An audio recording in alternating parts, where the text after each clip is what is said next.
The battlefield is covered with the bodies of defeated knights in white armor.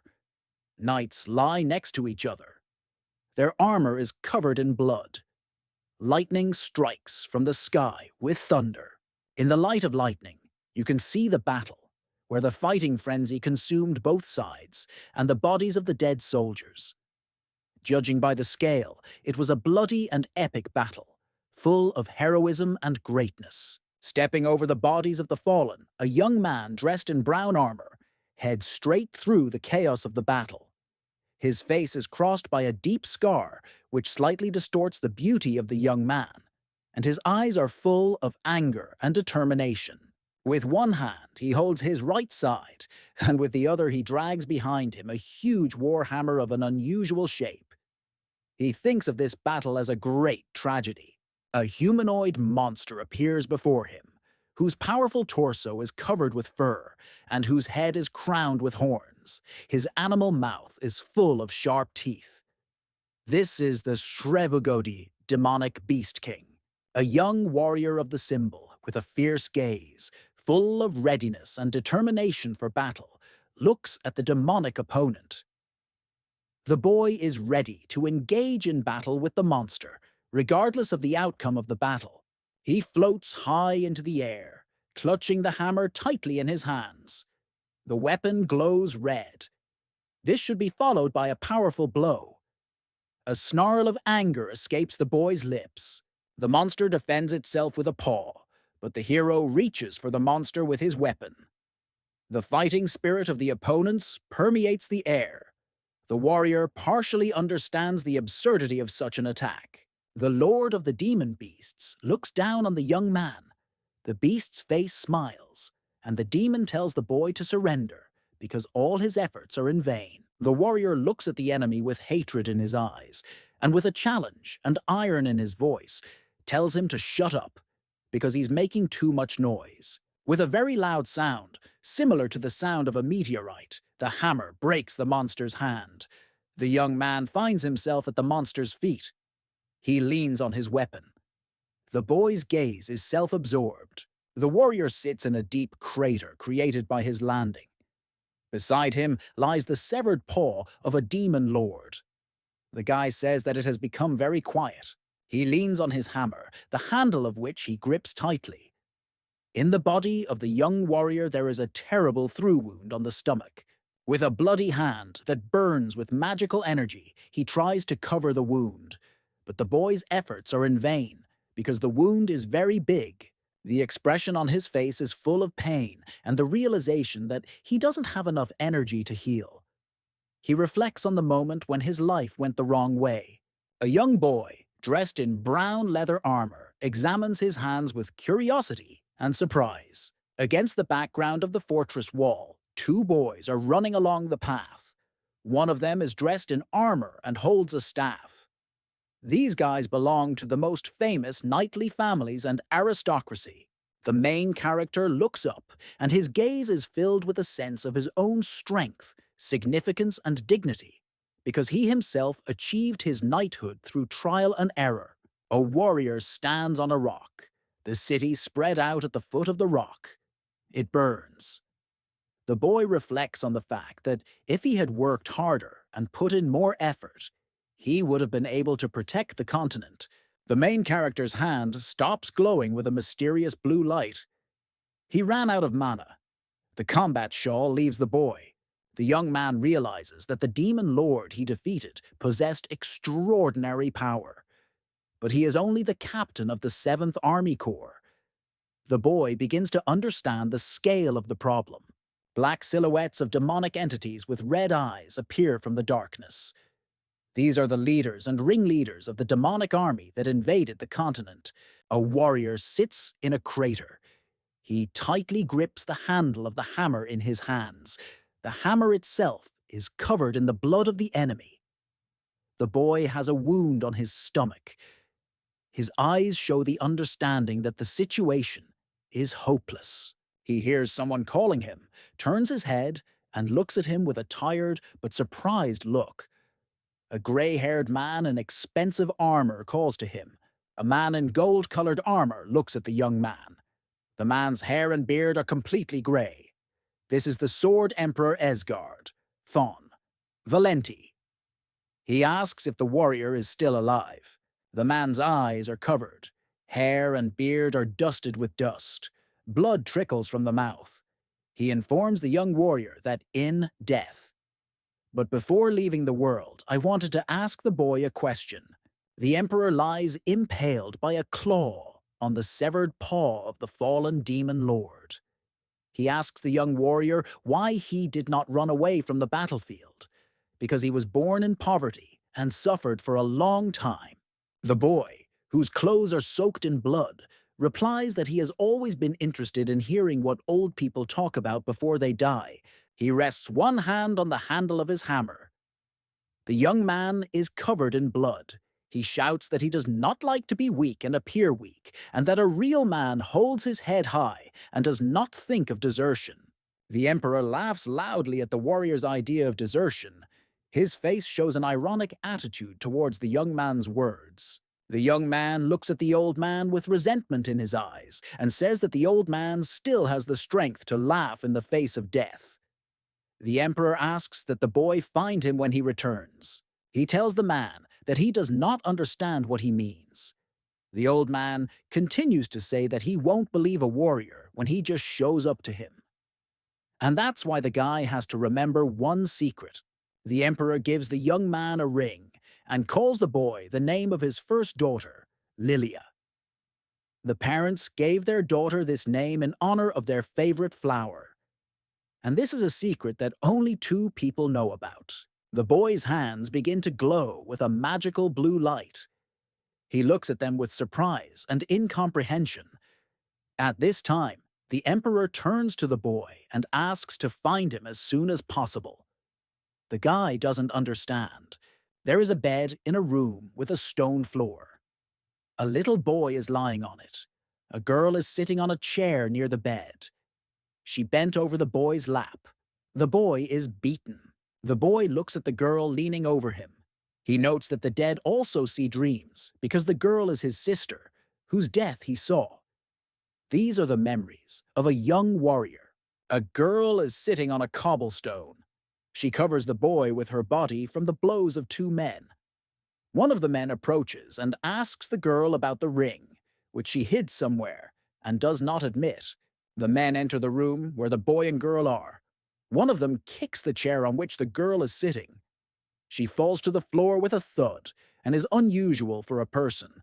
A sprawled body lies on the floor next to the bed. The men note that the girl is dead, perhaps even from a kick inflicted by one of the uninvited guests.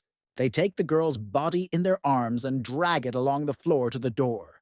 The boy remarks that they must sneeze that she is dead. They still want to take his sister's body. The men talk and decide what to do with the girl's body next. One of them sits down near the body and says that there will be some perverts, necrophiles, or the body can be donated. The boy is lying on the bed. Gritting his teeth, he concentrates his efforts on his injured arm and tries to prevent the men from taking his dead sister's body. His hand begins to glow with a blue light. All damage and wounds disappear from it. Mana heals the boy's body. The boy looks in surprise at the hand, which begins to glow more and more with a magical light. It is hard for him to believe what is happening now. The intention of revenge is increasingly asserted in the boy. He attacks one of the men, strikes him with his hand, and knocks him to the floor with a thud. The men are standing over the boy, who is crouching on the floor and protecting his sister's body. They look in surprise and talk among themselves that the boy has lost his mind. The boy remains lying on the floor, alone with his sister's body, beaten and abandoned by the killers. Raising his hands to his face, the boy looks at them in surprise. The hands glow with a mysterious bright blue light. He sits over his sister's body and still thinks it's all just a dream. The boy looks at his hands and realizes that he was able to use the mana to protect the deceased. The face of an old man with gray hair and a beard. He reminds that you need to find him as soon as possible. The main character still looks at his hands in fascination and realizes that everything is happening in reality, and he has returned to the past. The boy is crying. He looks at his hands, which are burning with blue light. From the boy's mouth comes a cry to the old man, the Emperor. He asks the Emperor why he sent him so late. The boy stands over his sister's body. He gathered his strength and realized that, despite everything, this was a chance to say goodbye to his sister, because in the past life it was not possible. The boy gathered his strength, clenched his hands into fists, clenched his teeth. An idea arose in his head to take revenge on his sister's killer. The body of a beautiful but too young girl lies in a coffin filled with lilac flowers. A boy with a sad look. The facial expression expresses thoughtfulness. The boy thinks about the fact that the girl was not his relative. The only thing they had in common was dark hair color, which is rare on the continent. A boy and a girl are sitting opposite each other.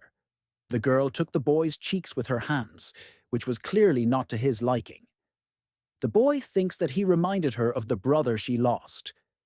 It was the girl who gave him the name Tainy. A coffin with a girl is standing on the grass. A priest reading from a book, the main character. A group of boys and a bunch of girls gathered near her. Everyone's heads are bowed as a sign of grief. The boy stands thoughtful and upset. A red-haired girl looks at him with interest from the group of girls, curiosity and pity in her eyes. The red-haired girl with big sad eyes is Erinie's friend Emma. She looks at Tainy worriedly. The red-haired girl looks at the dead body of Erinie and the little boy who was leaning over her. It seems that she is thinking about something, or remembering something. Memories do not cause joy. The girl with red hair raised a finger to her mouth and thought and looks at Tainy, thinking about the fact that the boy gave Erinie a funeral ceremony. The priest reads a sermon over the body of the deceased. Tainy stands with her hands clenched into fists and thinks that there is nothing to blame herself for and look down. A boy surrounded by blue light is standing on the road in some city. The buildings of the city are old and built of wood. In front of him is a winding road that leads to a large house on a mountain. The boy climbs the road. It's night in the yard. He's met by two men who block the road. They consider the boy a vagabond.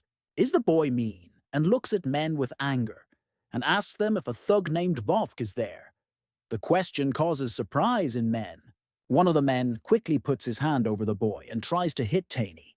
However, the boy catches the man's hand and stops it halfway. The man screams, mouth wide open, and grabs his hand. It was swollen and red in one spot. Maybe the arm is broken. The second man lunges at Tainy. His fingers are spread wide. He tries to grab the boy. The man holds the boy by the shirt on his chest and tries to lift him up. However, he does not succeed. Tainy looks down and defiantly at the man trying to lift the boy. The boy knocks the man away with one kick. That stork flies to the ground, spreading his arms wide. Tiny's chest glows with a blue light. The young man himself thinks about the fact that the technique, which the boy himself developed, worked. Two projections of the main characters stand side by side. One is a normal body, the other is a boy's mana body. The secret of the technique was to use two bodies to multiply its capabilities. The young man's body is enveloped in a blue glow. It emphasizes the relief and physical development of Tainy. The effectiveness of the technique lies in the combination of mana, normal body, and body mana. The boy devours food with delight and a huge appetite. Emma is standing next to her, holding a bowl. In this way, she helps the boy in the development of secret techniques, because for this, you need to eat well. The man runs away. In his eyes, you can read fear, fright, and misunderstanding. The boy says that he understood the reason for the failure of using body mana in his past life. The reason is the mutilated body. Tainy grabbed the man's leg and, swinging hard, threw him. The man's face, bulging eyes and wide-open mouth, expressed fear and despair. Something flew at breakneck speed into the hall where people were sitting. It broke through the wall, scattered the men, forced some to defend themselves with their hands, and flew on. The men looked anxiously and curiously at what had caused all this violence. One of them noticed the uninvited guest. A silhouette appeared from a hole in the wall, in a cloud of dust. It was a silhouette of a boy. His face and most of his body could not be seen. When the dust settled, everyone noticed that a young man entered the hall. His body was enveloped in a blue glow. All the men present looked at the stranger with interest. Those present were staring at the boy. They were surprised and wondered what the stranger was thinking when he came to such a place without a weapon. Suddenly, unexpectedly for everyone, the boy grabbed one of the men's leg and spun him around. With a noise and a roar, the boys scattered the men present with the body of their friend. One of the thugs who killed Taney's sister watched in horror as the audience flew high into the air and scattered throughout the hall. There was no one around, and the boy, creating a real dust storm, stamped the bald bandit into the floor. Garmador rained around. The enemy's body lay at Taney's feet. The boy raised his head and looked at the balcony towering above the hall where the massacre took place. Two men with red hair and many clothes were standing on the balcony. One of the men standing on the balcony began to take out a sword and threatened the boy that he would cut him in half. Tiny, engulfed in a blue glow of mana, raised his head and looked at the men threatening him. The boy's gaze was determined and confident. Outwardly, the boy was calm and balanced. The men look at the boy in surprise. A man with a sword half drawn from its scabbard says that the corpse of a person who possesses mana can be sold very dearly. Tiny holds the leg of one of the enemies with her hand. His look is full of surprise. The hand no longer glows with the glow of mana. Taking advantage of the delay caused by the boy's surprise and realizing that the mana had run out, the red-haired men swooped down from the balcony straight at their opponent. The boy looks at his hand as something useless. He's surprised that the mana supply has been depleted so quickly. Two men face each other, put both in armor. The old gray-haired man looks at his younger interlocutor in surprise. He holds the man's body in his hands. The mustached, gray-haired man says that the young man is crazy because he used a human body instead of a weapon. The boy should behave more noble and learn martial arts. The redheads attack Taney. The boy stands in a defensive position to counter the swift blows of the swords. The faces of the sword fighters are focused and angry. They attack rapidly and as quickly as possible. Reacting quickly and covering himself with his hands, Taney jumped to the side to avoid the blows. Opponents look in surprise at the rapidity with which the boy moves and do not understand how the little one predicted their movements. The guy hits one of the opponents hard and accurately in the face. That storm flies away. Tiny kicks one opponent into the air with a powerful kick. He pushes the other away and knocks the weapon out of his hands. The guy swims up and catches up with the enemy in the air. He grabs the man by the shirt on his chest. Swinging, Taney throws the opponent to the floor. He lands with a thud on his back, legs raised high. The guy lands on the floor and quickly chops down another opponent. He does not have time to orient himself and falls, widening his eyes in surprise. A man of strong build looks surprised. On his broad shoulders is leather armor with fur. He reacted to the noise he heard. Concerned, he asks who is there. This is the leader of the bandits, Vovk. A young man in battle armor stands in front of a wolf-like monster, a werewolf with silver fur. The monster's eyes glow a fierce red. He's much taller and larger than the young man. The wolf's mouth is full of razor-sharp teeth. Saliva drips from the mouth. The fur is irritated. The eyes are burning. Such a silver wolf is a rarity even among its fellow beastmen. A silver beastman sits in a chair that looks more like a throne. He is surrounded by other wolves, beastmen, but of a different color. The beastman on the throne is powerful and powerful, combining the strength of a wolf and the intelligence of a man. The boy is standing opposite a fair-haired man, the leader of the bandits. The bandit asks why the boy did this to the Posipaks. Taney replies that Now he will beat Vovk and find out everything he needs to know. The boy lets out a laugh and looks mysteriously at the leader of the bandits. Tiny asks Vovk if he really wants these to be his last words. The bandit looks at the boy with anger. His gaze burns with rage. He calls the boy a worm and threatens to rip his throat. The guy is running. Opposite him stands a werewolf with blonde fur. He spread his paws wide. His body bulges with muscles. His only clothes are a loincloth. The young man, with his hands on his sides, stands opposite the monster. Vovk pulls its clawed paws towards him. The boy notices that the monster's fur is brown. Tiny asks if the werewolf mother is a dog. Enraged by the boy's question, the beastman rushes at him. Tiny stands with her hands in her pockets. The werewolf opened its mouth wide and quickly runs to the boy. The beastman swings wide and strikes with a powerful paw. The boy swims away from the blow. Tiny is amazed at the speed and power of the werewolf's attack. He clearly did not expect this. The boy clenches the monster's jaws with his hands. He forgets that the werewolf is a formidable opponent, much stronger than the previous ones. Tiny stands firmly in front of the monster in a fighting stance. With a cry of pain, the beastman falls on his back, unable to stand on his feet. Blood is flying from his mouth. He tries to stop her with his hands. Having ruffled its fur, opening its toothy mouth and sticking out its tongue, from which saliva and blood fly, the wolf rushes at the boy. Paws topped with sharp claws reach for the boy. The monster's eyes burn with hellish fire. The monster attacks Tiny, but Tiny moves very quickly and avoids being caught by the enemy.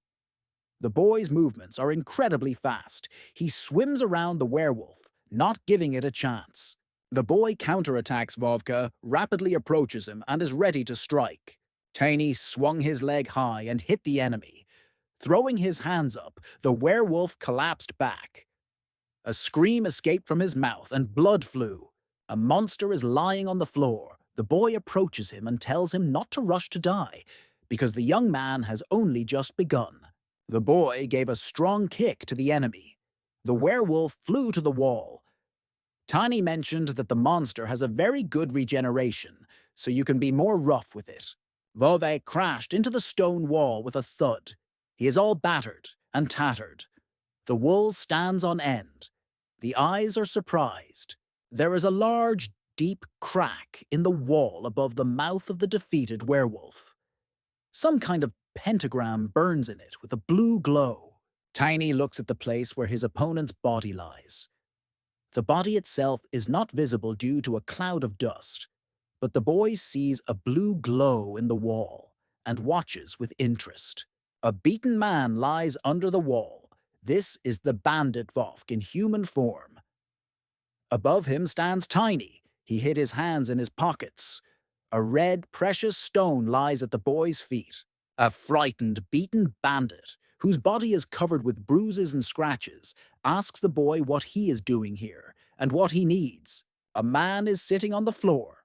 Blood flows from the corners of his mouth. He has a pitiful appearance. He tries to cover himself and protect himself from the boy with his hands. Wolf asks, startled, if Tiny is going to beat him again. The guy is standing over the body of the enemy. The boy's hands are folded on his chest. Eyes are closed. The head is raised. It looks like the little one is praying. He turns to his sister and says that the victory over the enemy should help his sister's spirit to calm down. The wolf is kneeling. He apologizes, folding his hands above his head as if for prayer. The boy puts his hand over the enemy as if he is going to hit him. Nearby lies the astral projection of Vovka's body. The werewolf looks at the ground with frightened eyes. His hands are folded above his head. He says that he is very sorry that Irina died. Wolf kneels in front of Tiny and apologizes. The boy turned away and looks with interest at the red stone lying on the floor. He asks to explain why such a creature as Wolf lives in such a place. A boy picks up a red gem. Tiny understands that he did not find such a thing in his past life. He holds in his hands a red stone that he picked up from the floor. Suddenly, surprised and afraid, the boy looks at his hands, covered in red light. The spirit of a werewolf, broke out of the stone. His face is engulfed in red demonic light. Eyes burn with hellish fire. The mouth is wide open. It shows sharp teeth like a blade. The boy holds a stone in his hands, from which demonic energy bursts out. Tiny looks on in shock and amazement at all this. A guy with a strong physique and an elf girl are walking along a forest path. The young man is dressed in brown leather armor. On his shoulders he carries a large, oddly shaped warhammer.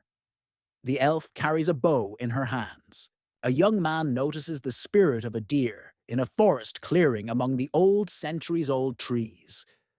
The spirit glows with a blue glow.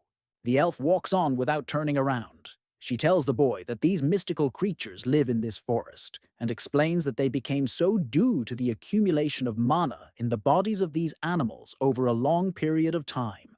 The girl is an elf with green hair, combed and gathered in a golden braid, 2 earrings in the ears. The girl holds a glowing stone in her hands and asks the boy if he knows what the essence of the spirit is. Little Tiny is holding in his hands a stone from which a demonic essence escaped. He guessed that it was a spiritual stone that contained the spirit of a werewolf. The wolf kneels in front of the boy and asks for forgiveness. Tiny looks curiously at the evil spirit that broke out of the spirit stone. He's interested in why the stone had demonic energy. The spirit of a werewolf seems to be bound by chains. He looks at the boy. A boy stands in front of a silhouette of a wolf, which is made entirely of mana.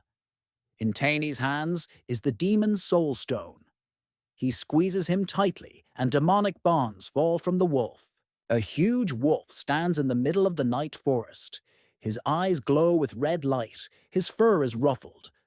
A group of men in brown hoods attack the animal. Hooded men with red, burning eyes clutch daggers that glow red with a black glow. They have a very suspicious appearance. Attackers rapidly and purposefully attack the wolf's legs. The whistling swings of their daggers cut through the air and leave trails in their wake. The wolf growls very loudly in pain and rage. Saliva flies from his mouth. The animal's head is enveloped in red demonic light. A group of people in hoods surrounded the wolf's body. The snow-white fur of the animal is dusty and covered with bloodstains. The wolf's mouth is wide open, and a cry of pain escapes from it along with blood. The lifeless body of the wolf lies on the ground. 2 men in hoods are standing next to him. 2 more people sit on the wolf's body and try to cut the animal's body with demonic daggers. Men in hoods sit on the body of a wolf. One of the men wipes the dagger. Another of the killers clutches a soul stone in his hand, which burns red and black. In front of the hooded man stands a young red-haired boy in the same hood. In his folded palms, he holds a soul stone, burning with demonic light. The boy's eyes are wide open in surprise. The hooded boy raised the stone to his chest. Covered in red, the boy began to turn into a beastman with red fur. His arms and legs became covered with fur and transformed into paws. Little Tiny stands over the apologetic thug.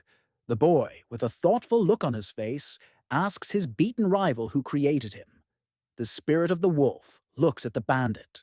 The spirit of the wolf suddenly rushes at the bandit, who is still on his knees, and begs for forgiveness. Tiny stands between the bandit and the wolf, and stops the latter from killing the bandit. The boy raises his hand and stops the spirit of the animal, explaining that the bastard must suffer before death. The wolf looks at the boy with understanding. Tiny is surprised that the wolf understands him. The elf put her hands on her sides, looks at the warrior, and asks if he is interested in how to become a spiritual mage. She explains that only those with a pure soul and a large supply of mana can do this. The wolf leans into the boy's face. He explains to Taina that when he removed the enchantment from the spirit animal, the boy's mana penetrated the spirit stone, and now they understand each other. The boy, with his eyes wide open in surprise, asks if they can now make a deal with the spirit. The spirit agrees with the boy. The boy extends his wounded hand to the wolf. The boy's hand is enveloped in a blue glow. In the other, he holds a spiritual stone. An elf with a drawn bow is riding on a huge eagle. She says that spirits do not need constant attention. After all, as long as the mana supports their existence, they will support the host. The wolf spirit turns to the boy, mouth wide open and snarling. Tiny guesses that the spirit wants to ask something. He reaches for the beast's open mouth. The beast and the boy looked at each other. The spirit's eyes burned blue. The wool bristled. The beast was excited. Tiny guessed that the beast wanted revenge for him. The wolf bowed his head to the boy. Both understand that it remains to agree on the rules of joint existence. Tiny asked the wolf what name to give it. The boy put his hand on the wolf's head. The wolf is friendly. He gave a paw to Tiny. The boy decided to give a name that he liked and called the wolf Lunavovk. The boy and the wolf stood over the bandit, who was still begging for forgiveness. Tiny placed a hand on the wolf's head. The wolf glares at the bandit. Together with the boy, they decide the future fate of the killer. The boy took hold of his chin. His hand is covered in blood. However, the boy is occupied with thoughts that the monster was created by the followers of the demon, apostates who renounced the worship of the goddess. The bandit looked frightened at the boy with the wolf, crouched on the floor. Tiny asked where the people who gave the thief the soul stone were, and if they were followers of the demon cult. The thief stared madly at the floor. He repeated that he was just a test subject, and the members of the organization will come after Tiny with his new friend, because the cultists are extremely strong. With a very loud crash, the bandit's head snapped off. Tiny covered his hands. Splashes of blood and brains flew in different directions. The boy was standing over the bandit's body.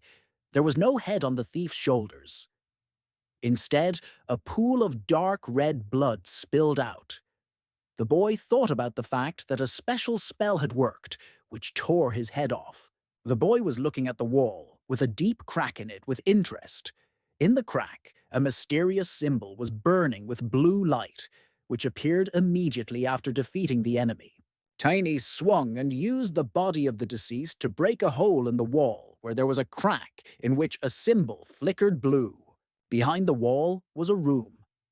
When the dust settled, the boy noticed that there was a room behind the wall, in the opposite wall of which there was a hatch. Tiny took the enemy's body by the hand. The door, reminiscent of the door of a safe, was burning with a symbol. The boy believed that the Emperor needed to know the information that Tiny had gained in battle. At the first opportunity, the boy was going to tell. The boy opened the door to the secret room.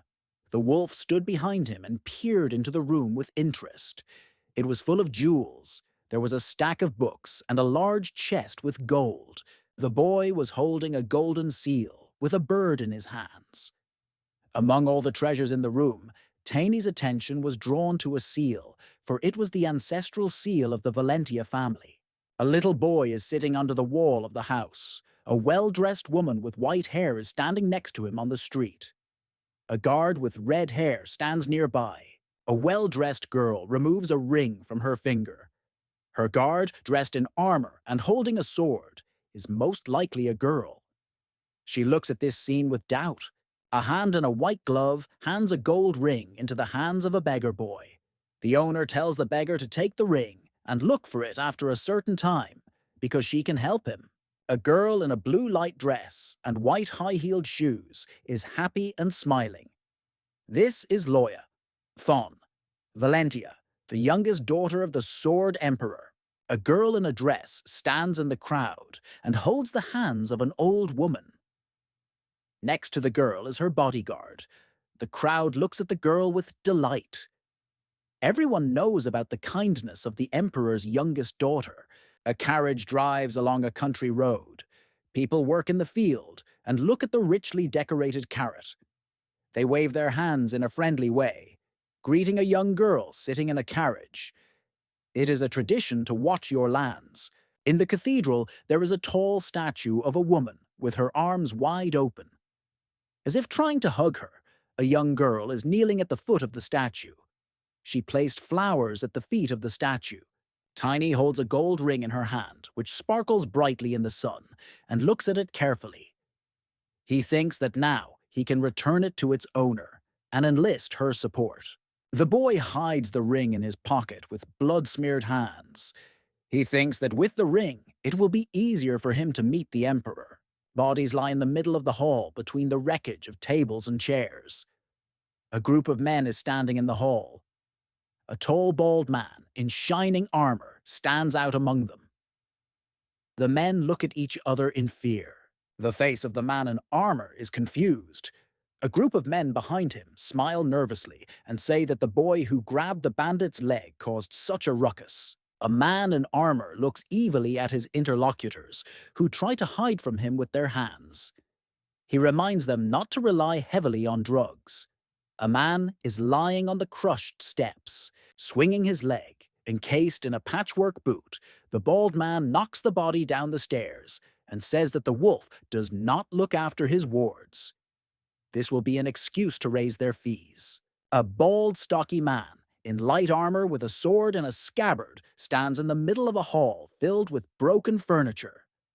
This man is the captain of the guard at Phila's outer fortress, Ray.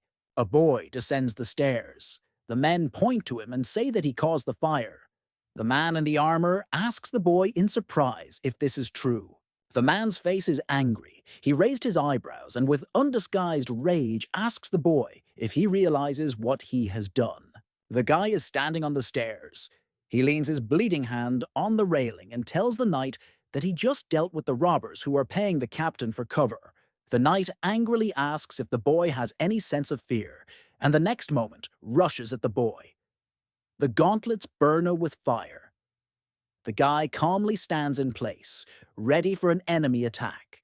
The boy looks with interest at the burning seal in front of his face. He mentally notes that this man in armor has not even reached the second level of a mana mastery. The guy carelessly and with a very quick movement of his right hand moves the opponent's hand to the side. At the same time, a very loud click is heard. The surprised knight looks at the hand, which is no longer burning. He has many questions. A sense of fear can be read on the face of everything. Tiny activated the mana. His feet lit up with a blue glow. The boy rushed to attack the opponent. His gaze is determined and focused. The bald man in armor does not have time to react. His hand is far to the side. He watches in fear as the foot of Tiny, who has activated his powers, approaches. The knight stops the boy's attack. With all his strength and clenched teeth, he grabs Tiny's leg and stops her. Rivals feed off each other. Their faces express a whole range of emotions. The boy looks at the knight stubbornly and stubbornly. The captain does not yet fully understand the situation. Tiny sails away from the knight. He believes that it is better to refrain from a show of force for the time being. After all, Lord Philisa has many knights under his command. The guy is standing at the top of the stairs. Above him rises the silhouette of a spirit, a wolf. The knight looks at this picture in surprise. He draws his sword from its sheath. The expression on the knight's face shows that he does not understand the situation and is a little scared that the boy has such skills. The guy looks down on his opponent. He sees that he hesitated and offers him negotiations. Opponents look at each other. The silhouette of a wolf can be seen behind Tiny. A crowd of men is watching from below. The boy offers to pay Lord Phyllis, which surprises the latter. The knight smiles. His face is relaxed and slightly mocking. He tells the boy that he doubts whether the boy has the required amount of money. He's interested in how many years ago. The boy looks at the knight in confusion. He tells the captain that the price set by him is too high and his predecessors paid much less. The knight looks indignantly at the boy. His face turns into a grimace of anger and hatred. Tiny, standing at the top of the steps, looks smugly at the man in armor. The wolf spirit bared its teeth and raised its fur on the knight. The boy offered the captain to meet in battle here and now. The knight indignantly hid his sword in its scabbard and walked away from the boy with his wolf spirit. He was angry that the boy had defeated him. Lord Phil's knight walks across the hall. It is conducted by two men. One of them says that the knight will just leave everything. The knight hits him and he falls headlong. The knight turned his head and at that moment caught the gold coin that the boy threw to him. He asked the captain to introduce him to the new leader of the bandits and the owner of the place. The man's face is angry and displeased. A group of men who are with the captain are trying to quietly leave the hall. Taney stands with her spirit on the balcony. He tells the men to round up the whole gang and women and beggars. The boy holds a gold ring in his blood-stained hands. He looks at her with interest and a little fascination. A wolf stands behind him. Taney thinks about meeting Lady Valentia soon. The guy is sitting on the broken steps. A crowd of men and women approaches him. They are all gang members. His girlfriend runs to the guy from the crowd. She looks at his bloody hands in horror. The guy says that it is the blood of the bandit Vovka. The crowd, with curiosity, fear, and uncertainty of what is happening, looks at the headless, blood-covered corpse of the bandit. The crowd looks at the boy in fear. People are worried about what Lord Falesa will say about killing the main bandit because the captain might think that the people have turned against him. Everyone is worried. Taney is holding a book. He says that the captain will not do anything to them because then Duke Valenti will learn from the book that Lord Falasa has been deceiving him. There are guards at the gate. They talk about Sir Rem being on probation after killing the bandit wolf and the events at the tavern. The city no longer generates income. Tiny stands under the wall around the corner from the guards. His face is hidden in the shadows. He hears them talking about the Lord wanting to see a new leader of the bandits. The boy looks at the record book with surprise, curiosity, and a little confusion. He does not fully believe that with her help it will be possible to control Lord Fellas. Grown-up Taney hands the book to the grey-haired man. He remembers how in a past life the Duke promised him a round sum and the opportunity to take several friends out of dangerous territory for this book. Taney is sitting on the steps of the tavern. He looks at the red-haired girl. The girl is excited. The guy reassures her that she doesn't have to know everything. People look at Taney with wide eyes in surprise. The boy said that they have nothing to fear from the bandit wolf anymore because they are all free. People couldn't believe what they heard for joy. The guy is sitting on the steps. He allowed the people to vent their anger on the dead leader's body. The crowd pounces on the corpse. People's eyes are full of rage and hatred towards the offender. Tiny says that he is not good at comforting. It allows people to take money and gold from a jewelry safe. The crowd throws the body of the former leader.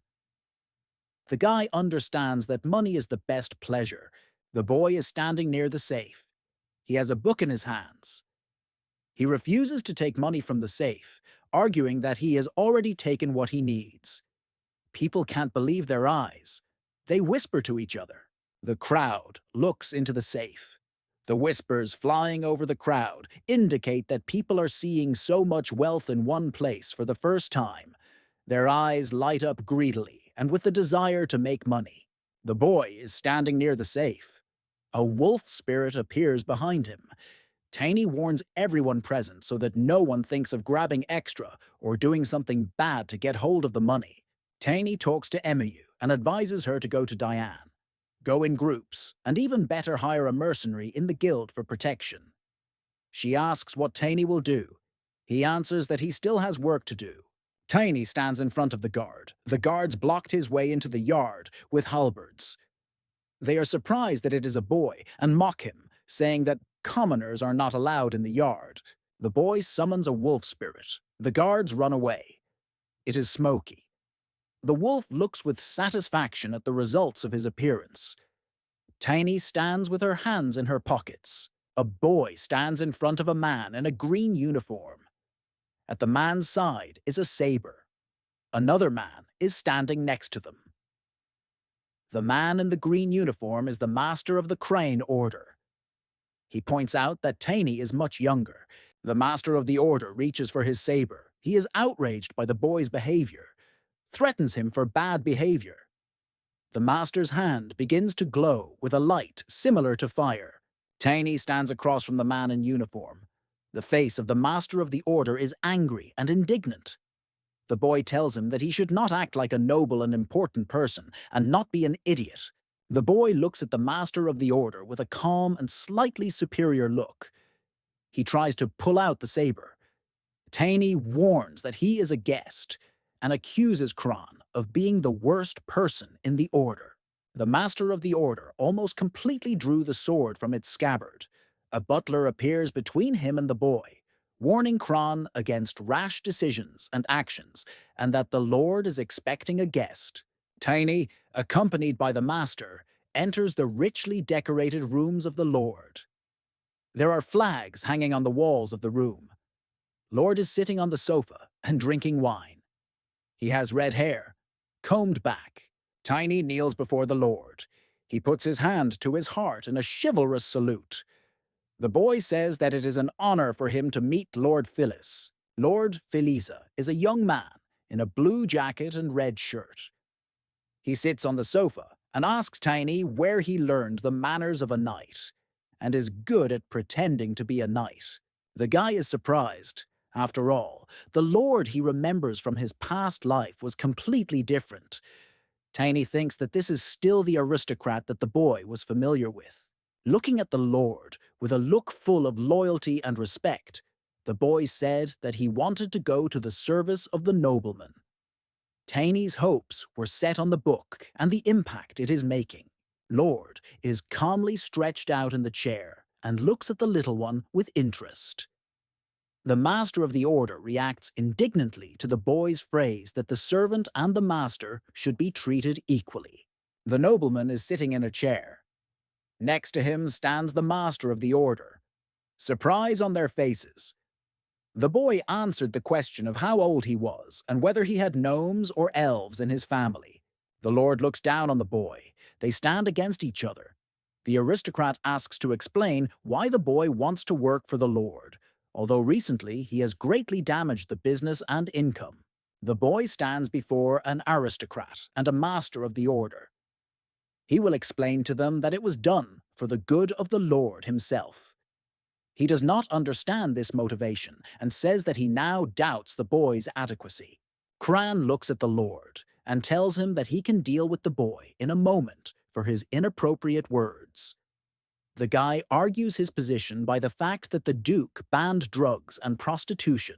Cran warns the lord that the little one is changing the subject and saying completely inappropriate words that are difficult to verify.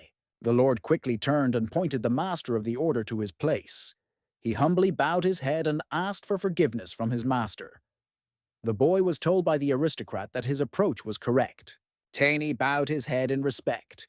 He put his hand to his chest and asked for time to clarify one more matter. The nobleman Phylisa sat down in a wide chair. In his hands is a pipe for smoking. He inhales the smoke and tells the boy that he knows about the spirit that is under the boy's command. The lord's face changes. It becomes dark from rage, eyes burning with hellish fire. He wonders if this is the spirit that Taney extracted from the bandit's soul stone. Taney summoned a wolf spirit. They stood side by side and looked at the lord with anxiety and fear. Both were confused. The aristocrat sitting in the chair was surrounded by a dark purple aura. He smiled mysteriously and carelessly leaned back in his chair. Taney thought it must be a dark mage. A tall figure in a dark cloak stands on top of a tall pile of corpses. The mouths of the victims are open in a dying scream, and the bodies are covered with thick, dark blood. In order to become dark, one must make just such a sacrifice. Lord Felisa sprawled in his chair. A smoking pipe is smoking in his hands. The air is full of smoke. The master of the order is standing next to him. In front of the men, Taney stands humbly with her head bowed. The aristocrat orders the master to punish the boy. Cran unsheaths his sword. The master's face is full of determination to implement the master's order. A strong hand grips the hilt of a sword. He is focused on the task at hand. Tiny activates the wolf spirit. He doubted that he would be able to defeat both opponents with this level of mana. Big drops of sweat roll down the boy's face. The master of the order assumed a battle stance. He holds a sword with both hands. A guy is standing in front of him. Behind him, the wolf spirit opened its mouth wide. Vortexes of energy filled the room. The Lord exchanged glances with his charge. They understood that the boy was quite a strong opponent. Kron said that the boy possessed the second level of strength. That is, either he is from a noble family or a genius. Tiny stood in the middle of the room. His body was covered in mana, and it glowed blue. Not a thread of mana leaked out or disappeared. The fight stopped for a minute. Tani and the wolf stood in the middle of the room. Before them stood Karn, sword drawn. Lord still remained sitting in the chair. He asked the boy where he studied. The boy put his hand on his heart. He exhaled and said that his parents, who had come to Phyllis as refugees, had taught him how to use mana. Over time, his powers grew, and he became more skilled. The Lord's face did not show whether he believed the little one or not. He looked carefully. Many thoughts swarmed in his head. A frown crossed his face. The aristocrat looked at the boy with sly eyes. His look showed only that he did not fully believe in the boy's words. The mouth twisted into a smile. Tiny stood in front of the men. His wolf spirit stood behind him. The Lord told the boy that that certain time must live with him until his man found out the details of the boy's family history. Tiny bowed politely to the master of the house and put his hand to his heart as a sign of respect. He agreed to the Lord's terms because he had no other option. The boy felt danger for himself. The Lord looked at the boy with satisfaction. A smile played on the aristocrat's face. The face took on a predatory look. Tiny the slave looked at his master. Large drops of sweat rolled down his face. He was thinking only of the ledger he had handed over to the Duke. 15 days will be needed to assemble the punitive army. The owner was sitting across from the boy. He waved the pipe. Smoke filled the room. The Lord said that the secret guest would arrive in a week, so the boy had to learn etiquette quickly. Tiny in a black workout suit is warming up in the middle of the gym. He thinks about how to get out of the situation. The first option that came to mind was escape. Tiny stands in front of a handsome man in a suit. He is holding a sheet of paper with a boy's portrait drawn on it. He may be wanted. The boy's eyes are strained. A deep meaning can be read in them. He mentally dismisses the idea of running away from Lord Phils's house. After all, then he will not be able to meet the Emperor. The boy begins to move and perform exercises with his hands. He thinks that although he does not have enough strength now, he has always fought his enemies to the end. This is the only principle of his life. You can see the boy's well-developed musculature. He performs exercises with his hands. The air whistles around him. Sweat runs down the face. The second solution concerns the guest himself. A well-furnished hall in which a cleaning lady works. Chandeliers with many candles give light to the entire great hall. Tiny thinks about the fact that the house does not go up for the arrival of a guest. The guy in the fighter's stance in the middle of the hall closed his eyes. All his thoughts revolve around the secret guest who was supposed to arrive. Until then, something must happen in the Lord's house. Then the visit will be postponed. The cook, dressed in a uniform, pours something similar to soup into a bowl with a ladle. He and the man holding the bowl are looking somewhere in surprise. The people in the dining room are looking at the little boy in surprise as he eats a chicken leg with appetite. Next to him is a pile of empty bowls. Everyone present is interested in how such a baby can eat so much. The pile of empty bowls is growing. Tiny eats a lot to remove the dissonance with her manitou. People at the next table are surprised to eat small meals. They think he is a descendant of dwarves.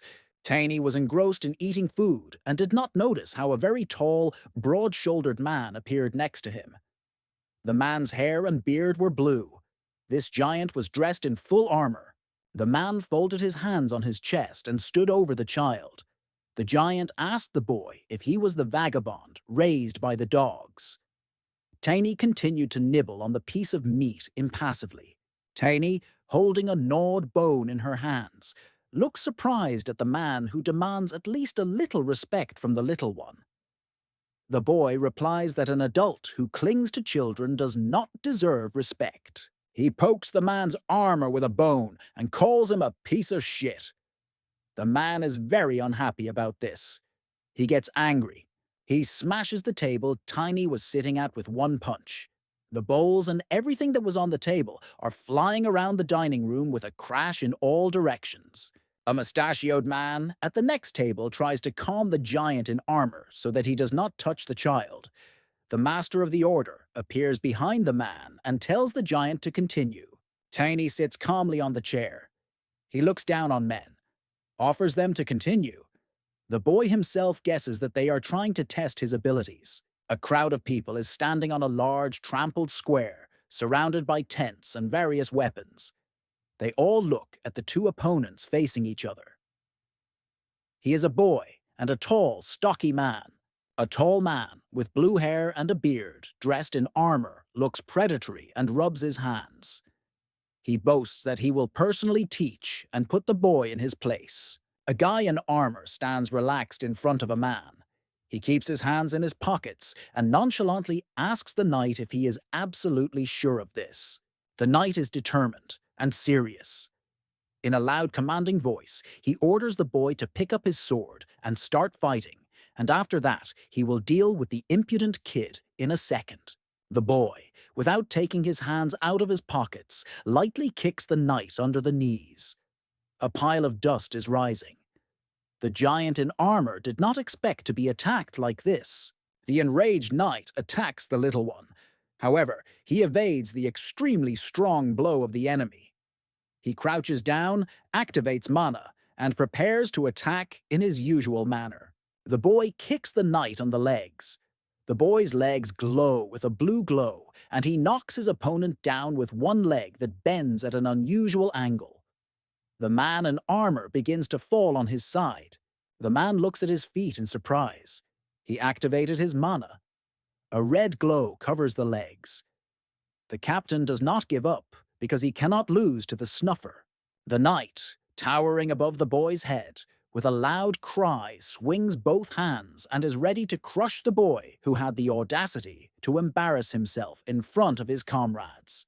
Tiny rushes headlong between the enemy's legs and leaps through just as the armored giant lands a mighty blow to the ground. A pile of dust is rising. The boy jumped high into the air. The knight turns his head in surprise to see where the boy has gone. With great surprise, he sees his opponent high above him. The boy is burned on the knight's neck. He wraps his hands around his neck as if he's going to strangle him. Hands glow blue. The knight is frightened and does not understand how the boy ended up there. Tiny promises not to kill. A defeated man in armor lies on the square. Tiny is standing next to him. He rubs his hands together triumphantly. The crowd behind is enthusiastically watching the result of the duel. People cannot believe what happened. Shocked people watch the boy's victory over Captain Grant. Their eyes are wide open in astonishment, and they can hardly believe what they have just seen. Satisfied with himself, Tiny watches as his opponent is carried on the shoulders of men. A smug smile plays on the boy's face. His hands are folded across his chest. The boy looks at how his opponent was removed from the battlefield and thinks that now he will definitely not be chased away, because he defeated such an opponent without using the spirit. He was completely satisfied with the result. Sitting at the long dining table is Lord Felisa. Maids serve and set the table. Tiny was kneeling by the table. Lord says he underestimated the boy. Tiny thanks him for his trust. The boy was seated at the table. The maid serves him a steak on a white plate. The boy's eyes showed that he was surprised and did not expect such a reception. Lord Felice sits with a pipe in his teeth. He tells the boy not to be afraid. This steak is prepared from a young calf, and there will be plenty of food. He believes that a good appetite is a hidden source of strength. Tiny says that all power is given by God, and the fact that the knight behaved carelessly is the hidden reason for the boy's victory. The Lord sits opposite the boy and looks at him intently. He says that the boy knows the rules of etiquette and history well. However, the Lord does not know of any noble families with dark hair. The aristocrat smokes again. He looks at the boy carefully and tells him that he is interested in a mysterious guest who will arrive soon, and that the guest will definitely find use for the boy's talent. Taney is focused on training in the paddock next to the training dummies. He looks worried. He's nervous because of the unknown guest, and because of the Lord's words. The boy's movements are fast and almost imperceptible to the eye. Kron and Lord Felisa stand enveloped in a purple glow. Tiny is thinking about them. He believes that the level of skill and strength in these men is the same. How can you compare a mage and a mana lord? The guy is doing push-ups on the parking lot. He thinks about the fact that he spent the most time on achieving the second level in his past life. But now he will train more persistently and diligently. Tiny practices the moves. Drops of sweat run down his face. Mana light surrounds the boy's body. He believes that his strength, weight, and flexibility indicators have increased, and he feels better than in his previous life. The boy looks carefully at his hands. The idea that you need to practice the basics of knowledge and body, and you don't need to become as big and pumped up as in the past life, is spinning in your head. Soldiers who came for training see the boy. They say that this is the monster that beat up Captain Grant and decide to do their exercises elsewhere. Tiny continued to eat a lot. He was surrounded by empty bowls and maids carrying more food. The boy continued to train hard. After some time, the fight with Grant was forgotten. One of the commanders of the order found the boy. This is a tall man in good armor. He said that Lord Felice had a high regard for the young man's skills and abilities, so he ordered the boy to be armed. 2 guards armed with halberds stand near the large iron-framed wooden door. A man sneaks around the castle. Tiny and the commander are standing in front of the armory door. The boy tells the man that he has not found suitable armor and weapons for himself, because he prefers hammers or axes. Tiny asked the knight if he could find something similar to the commander's sword. The man proudly places his hand on his sword. The handle glows blue. He proudly states that this is no ordinary sword, and that he required a high level of skill from the master to create such a weapon. The commander shows the boy his unusual sword. Tiny says that then this weapon must surely belong to him, because it should be used by a talented warrior. It will even contribute to the prosperity of the Lord. A knight with a sword in his hands looks angrily at the boy he was leaning over. The boy looks at the man boastfully and carelessly and offers a duel, the winner of which will own the sword. Tiny looks at the commander with a sly look. A sword can be seen near the boy's neck, the blade of which the boy presses against his neck with his bare hand. He offers the knight to cut off the boy's head in case of victory. The knight does not hold back and swings his sword at the boy. The man's face is distorted with rage. His mouth is wide open in a battle cry. The boy stands calmly and unmoved in front of the enemy. The guards listen to the sounds that come through the closed doors of the armory. The faces of the soldiers are surprised and interested.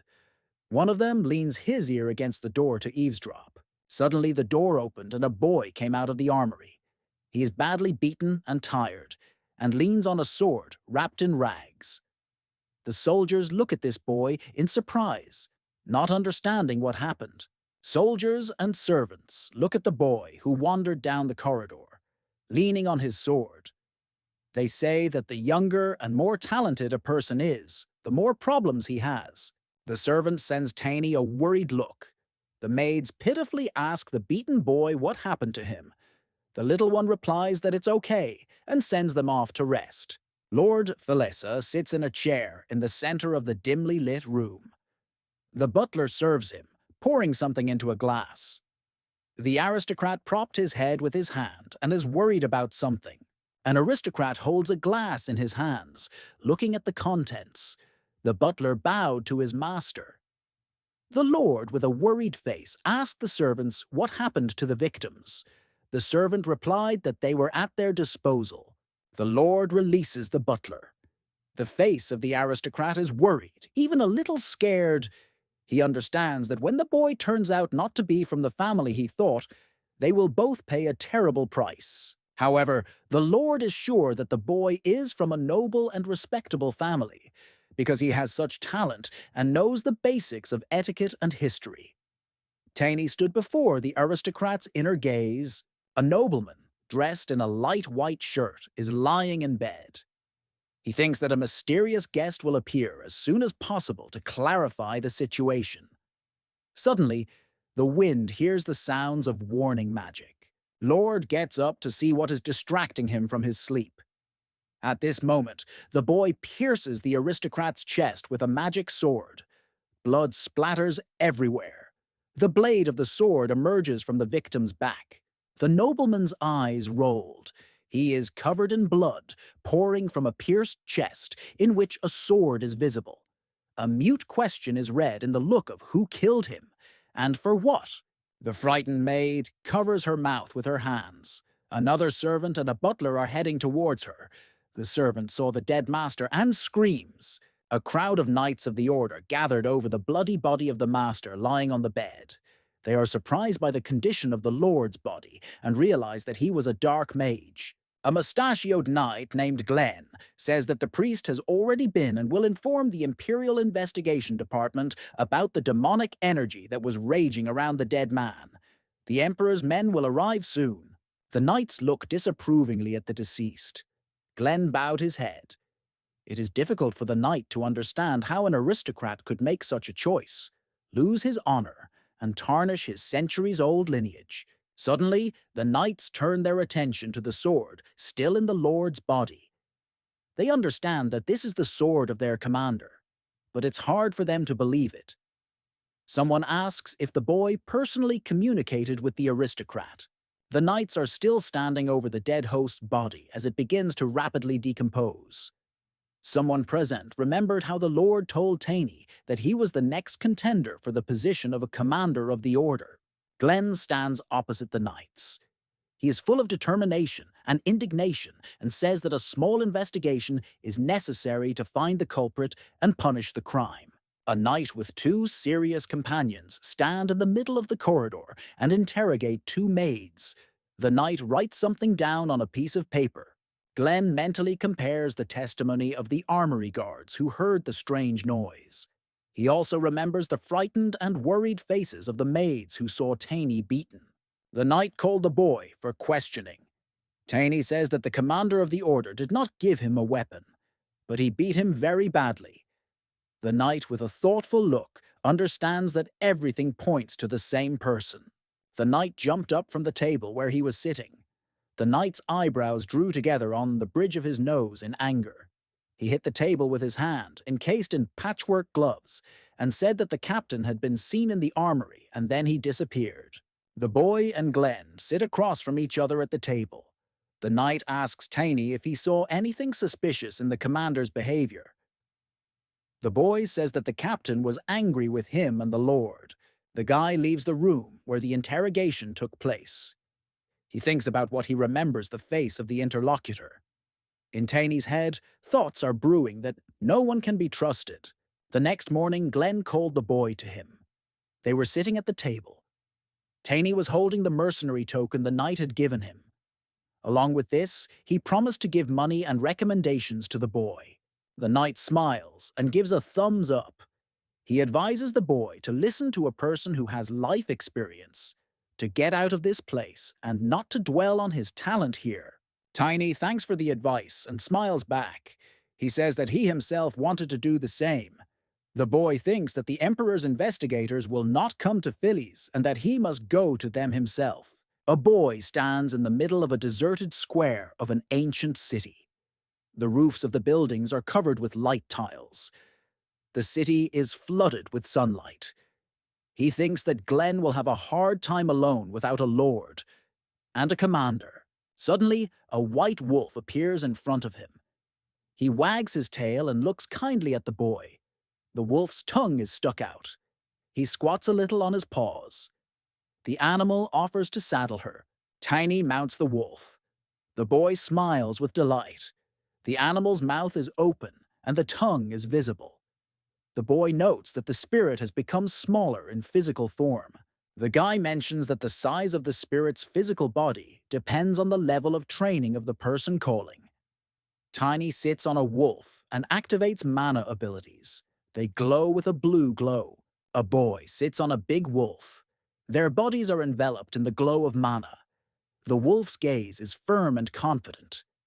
Tiny is fascinated by this sight and the appearance of his animal. The wolf became stronger and stronger. Suddenly, the wolf jumps up and runs through the streets of the city. The wind whistles around them both. The boy did not expect this. His eyes widened in fright. He grabs the wolf's fur on the withers with his hands. A wolf with a boy on his back rushes along a forest road. The feelings of both merged into a single entity.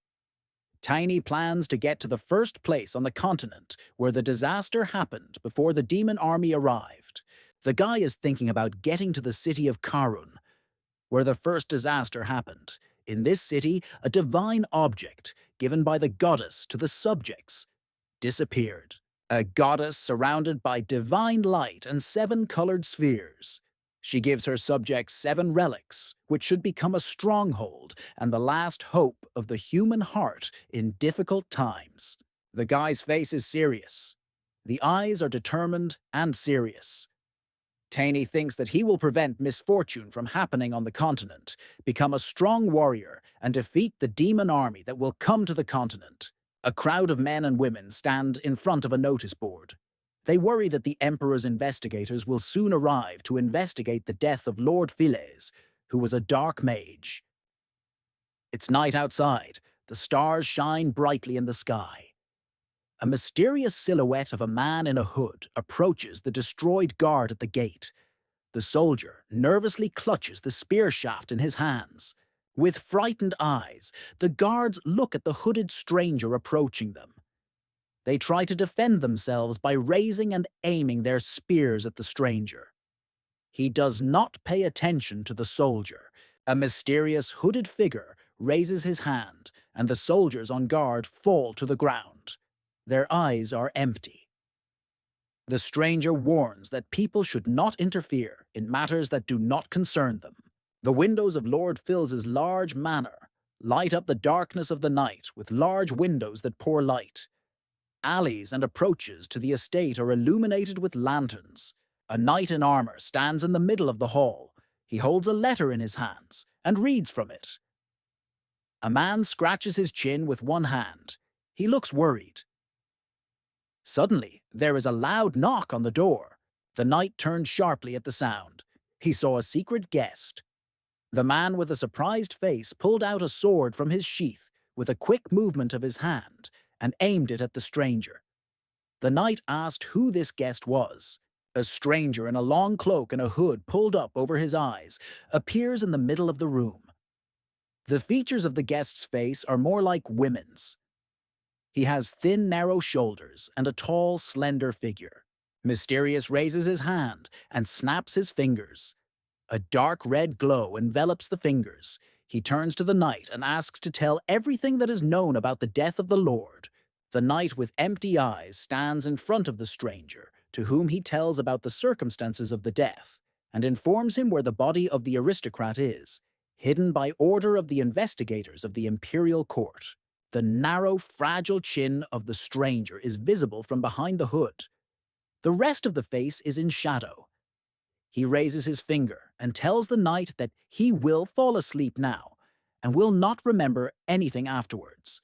The knight wakes up under one of the pillars supporting the roof of the house. He holds his head. In his mind, he says that he worked a lot and was tired. That's why he fell asleep in such an unexpected place. A frightened soldier in armor runs to the knight. He says that the body of Lord Phils has disappeared. He understands that the body is a very important evidence, which is evidence of the participation and intervention of dark forces. Under the shining, bright, starry sky, the night forest, not far from the Lord's manor, a hooded stranger is heading along the path. His path is illuminated by a light layer in front of him. A man in a hood finds the corpse of the master of the order. A pack of wolves gathered near him and began to stretch the dead body. The stranger holds the sword of the murdered man and realizes that the owner has been dead for a long time. The hood slides off and part of the stranger's face is visible. He has fine facial features and orange eyes with green eyelashes. The stranger thinks that the boy who killed the bandit wolf is to blame for everything. Gate in the fortress wall. Soldiers are on guard. A crowd of people is going through the gate into the city. With violence, they carry something or leave empty-handed. A small boy walks through the crowd. Tiny follows a paved road inside the city. A merchant's stall stands on the roadside. The boy understands that the city is quiet so far, and there are a lot of guests. However, the course of events can change quickly. The guy shakes out 2 gold coins from his wallet. He wants to buy himself new clothes and some equipment. However, the money turns out to be little and not enough for the purchase. In his mind, the little boy is still grateful to the knight. Robbers who saw the gold coins approach the boy on the street. One bandit holds a long, sharp knife in his hands. Another draws a short sword from its sheath. They lean towards the boy with a greedy look. Armed bandits with grimaces crouched over the boy. He shows no fear. He keeps his hands in his pockets and looks at the thieves. They offer to give the money to them as long as they ask politely. The guy clenches his hands into fists and crunches them. He looks at the robbers without a shadow of fear and asks if they have any money and if they are willing to share it with him. The boy stands over the bodies of the robbers he beat. He throws up a wallet in his hands. The people look on in surprise, shocked that Rufus's family, still invincible, lay spread out on the cobblestones. Beaten bandits rise to their knees. The boy stands in front of them and asks if they are as strong as the knights. The robbers look fiercely and angrily at the little boy who is holding a wallet in his hands. The thieves, shouting and mouths wide open, pounce on the boy. They move very fast. One of the men is holding a sword in his hands, which he brought to attack. Tiny swings and drops her wallet. It lands right in the face of one of the attackers and knocks him down. He falls on his back and flies to the ground. The other stands and watches in awe.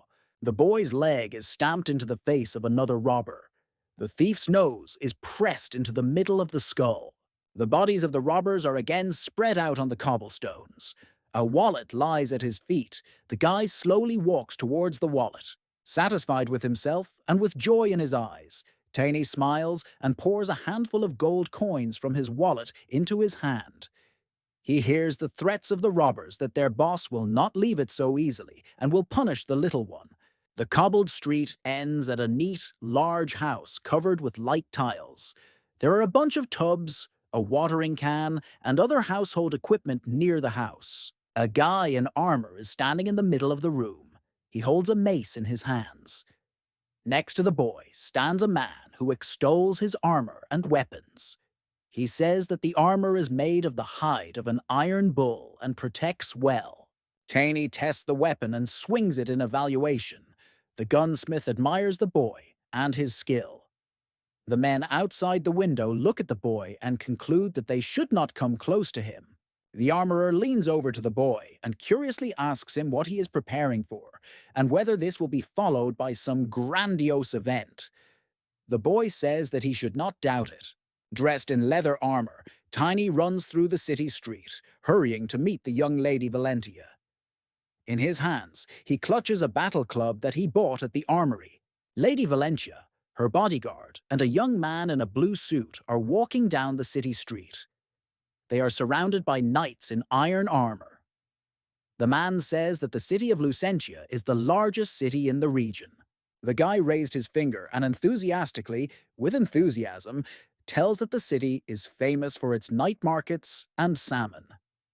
The girl lowered her eyes a little. It is clear that she is not interested in this information. She turns to the interviewer and asks to get to the bottom of the matter. He's confused by the girl's behavior. She asks to show her the slums of the city, where beggars and the poor live. The man walks forward and motions for the girl to follow him. The young man is confused by the girl's request. However, she replies that the poor and the lower strata are also her subjects. The girl remains alone on the street. She is worried and thinks that she wants to change people's attitude towards the poor. However, he understands that it is very difficult to do. Thinking about going to the temple, Lady Valentia saw a small boy standing in the middle of the square. He held an iron mace in his hands. Knights, bodyguards in armor, ran to him. The boy remained calm and stood motionless. The boy stood with his legs wide apart and clutched a gold ring in his raised hand. Everyone paid attention to him. The kid said the ring was given to him by Lady Valentia. Tiny knelt before the lady, her bodyguard, and the young man giving the tour of the city. The boy said that although he was late, he wanted to show his respect for the young aristocrat. The girl looked at the boy in surprise, not recognizing him and not understanding what he wanted. Her face is visible through the hole in the ring, which Tiny held high. The lady was admiring the ring in her hands. Tiny was kneeling before her. The girl says that she gave the ring to a child in a poor neighborhood and does not understand how it ended up in the boy's possession. Tiny looks startled at the sword suddenly at his throat. The boy does not understand what caused such a reaction and behavior of the bodyguard of respectable persons. The boy was surrounded by bodyguards in armor. From behind them is Lady Valentia. She is angry and very indignant because she believes that the boy stole the ring from the child, to whom the aristocrat gave the precious thing. Tiny lowered his head with an expression of remorse. The guards did not remove the swords, and they remained at the boy's throat. He says that it is hard to believe, but that child is himself. The aristocrat does not believe the boy. She still has a very serious expression on her face. The lady's guard unsheaths her sword. Tiny says he just grew up really fast since meeting Lady Valentia. The girl and her security can't believe it. She pokes her finger at the boy and does not believe his words, because then he was thin and dirty, but cute. Tiny notes that the lady is very fond of cute things. The guy whose swords were taken away spreads his arms wide and activates his mana. The air around him begins to glow blue. The little one has a sly smile. A small puppy appears in the girl's arms, which she hugs tightly and admires the puppy. The puppy is not very pleased. The guard says it's a spirit and they don't know what it is. The lady's bodyguard looks suspiciously at the boy. She thinks that the boy has a weapon and a fighting spirit. An aristocrat holds a puppy in her arms. There is a guard nearby. The lady asks the boy what the name of the puppy is.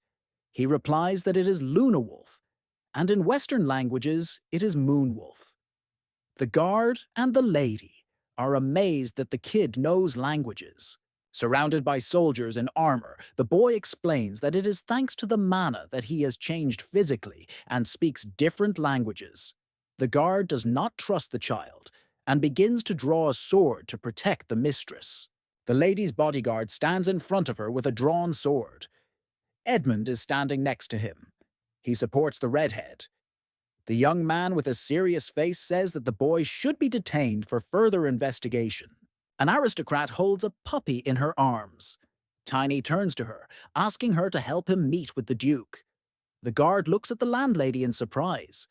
A young man angrily clenches his fists. Tiny again stands surrounded by armed men. Outraged by his behavior and words, the lady's bodyguard holds a sword over him. Tiny asks if they really think the little boy could be a threat to the Duke. The knights and the guard lowered their weapons. They are relaxed. Lady Valentine's bodyguard understands the absurdity of the actions, rubs the back of his head awkwardly. They are amazed that rumors of the Duke's power have reached the children. The lady and the guard look at the boy. He puts his hand over his heart as a sign of respect and politeness and says that he needs to meet with the Duke to talk about the events in Phyllis. Lady and her bodyguard Vivian are sitting in a richly decorated room. A puppy is sitting on the arms of the aristocrat. The security guard is confused and looks guilty. She says that she knew about the events in Phylessa. The lady asks if the guard has not hidden anything from her. Vivian replies that she told everything. The lady looks up with relief and speaks of an urgent trip to the main manor of the Valenti family. The guard sits across from the lady. She holds a puppy in her outstretched arms. The redhead is worried that the puppy can do something bad and poses a certain danger due to the unknown. Suddenly, with a noise, the puppy disappears and there is just a light cloud in the lady's arms. Both girls look in surprise at the place where the kitten used to be. A boy stands in front of a man in a blue suit. He says that Tiny behaves familiarly. The little one is holding his war mace in his hands. Man's hands in pockets. Tiny looks at the aristocrat who has his arms folded across his chest. The boy asks what the aristocrat knows about dark mages. The man replies that he does not know anything. The boy accuses the man of lying. He swings his hand to hit the boy because he insulted the honor of the young man. The latter's face is red with anger. The aristocrat's hand approaches the boy's face with a whistle. Tiny catches the man's hand and squeezes it with her own. The man looks at the boy angrily and in surprise. Edwin looks in surprise at his hand, which is being squeezed by the boy. His face is red with rage, and drops of sweat are running down it. He asks the boy what's wrong and how he stopped the blow. A boy holds a man's hand. He squeezes the man's hand tightly. The man is shouting.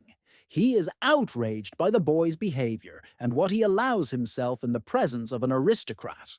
Frightened by the disappearance, Lady Valentia sends Vivian to help the boy, because the spirit disappeared for a reason, and the boy is far away from the manor. A red-haired girl rushes to fulfill the orders of her mistress. A man and a boy approach a tall building with balconies. The building is flooded with sunlight, but the surrounding atmosphere portends something bad. The man looks slyly at the little one. In the eyes of the aristocrat is hidden some danger and evil intent towards the little one. A man with a worried face opens the door for the arrivals. He asks the aristocrat why he came so early, because it is still too early to collect taxes or collect goods. There are stout men in the room.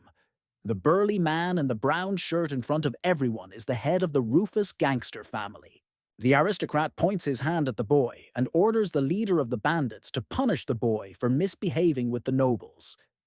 The bandit is surprised to note that this is just an ordinary child. Lord tickles the bandit leader with his hand on the face. He shouts at him that he asked to punish the boy, not to quarrel with an aristocrat. The leader orders 2 henchmen to deal with the boy. 2 bandits resolutely go to carry out the order of the chief. One of them has a stocky build and a broken nose. The other is thin and half-shined. The bandits approach the boy and look at him in surprise. They realize that this is the boy who beat them on the street and took the wallet with money. Near the aristocrat and the leader of the bandits, bandits who did not follow the order are sitting on the floor. One of them is on his knees, the other is lying on the ground, pointing his hand at the boy. They ask the leader to take revenge on the little one. The leader of the gang, with a face red with rage and distorted with anger, clutches a huge mace with sharp spikes in his hand. He says that the boy crossed the line and will be punished for it. A tall and strong figure of a man with a mace, which he grips in both hands and swings from behind to strike, towers over the boy, who is standing motionless. The man shouts that it's over. The boy swings and parries the man's furious attack with his mace. That Stortma flies away from the blow.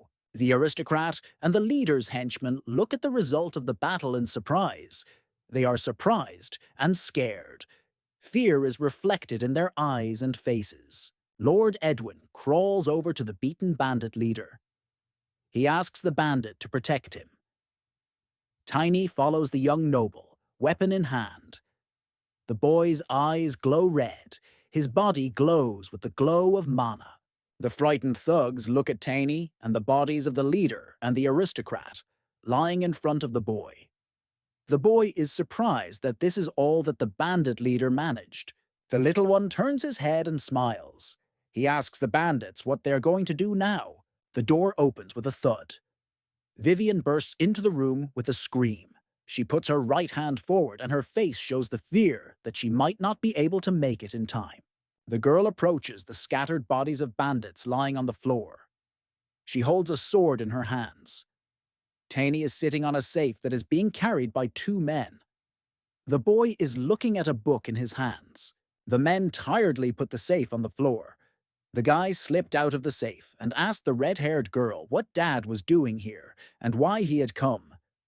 Vivian said it was Lady Valenti's order. The guy gives a book to the surprised Vivian.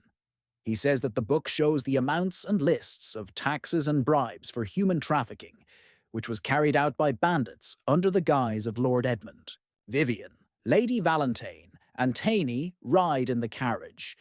The lady is holding a puppy in her hands. The boy says that now Lord Edmund will suffer a punishment worthy of his dark deeds, which were clearly outside the law. The lady poked the boy with her finger. She said that she completely trusts the boy and admires his actions. However, Tiny should immediately inform her about all her affairs. 3 days later, the carriage drives through the dark night forest. She is surrounded by a guard of knights in armor. Someone in the carriage asks why they stopped abruptly. The carriage stopped. Red-haired Vivian lends a hand and helps Lady Valentine out of the carriage. A knight and Tiny are standing nearby. A person in a dark hood looks at them. The stranger took off his hood. A tall elf with green hair appeared under the hood. She bowed before the person of noble blood and put her hand in a sign of respect. Vivian looked at the elf with admiration. Lady Valentine was smiling and also looking with delight at the stranger who stopped their walk. The elf plays the lute. A young elf is feeding and stroking a horse. Elves are descendants of fairies who are famous for their beauty.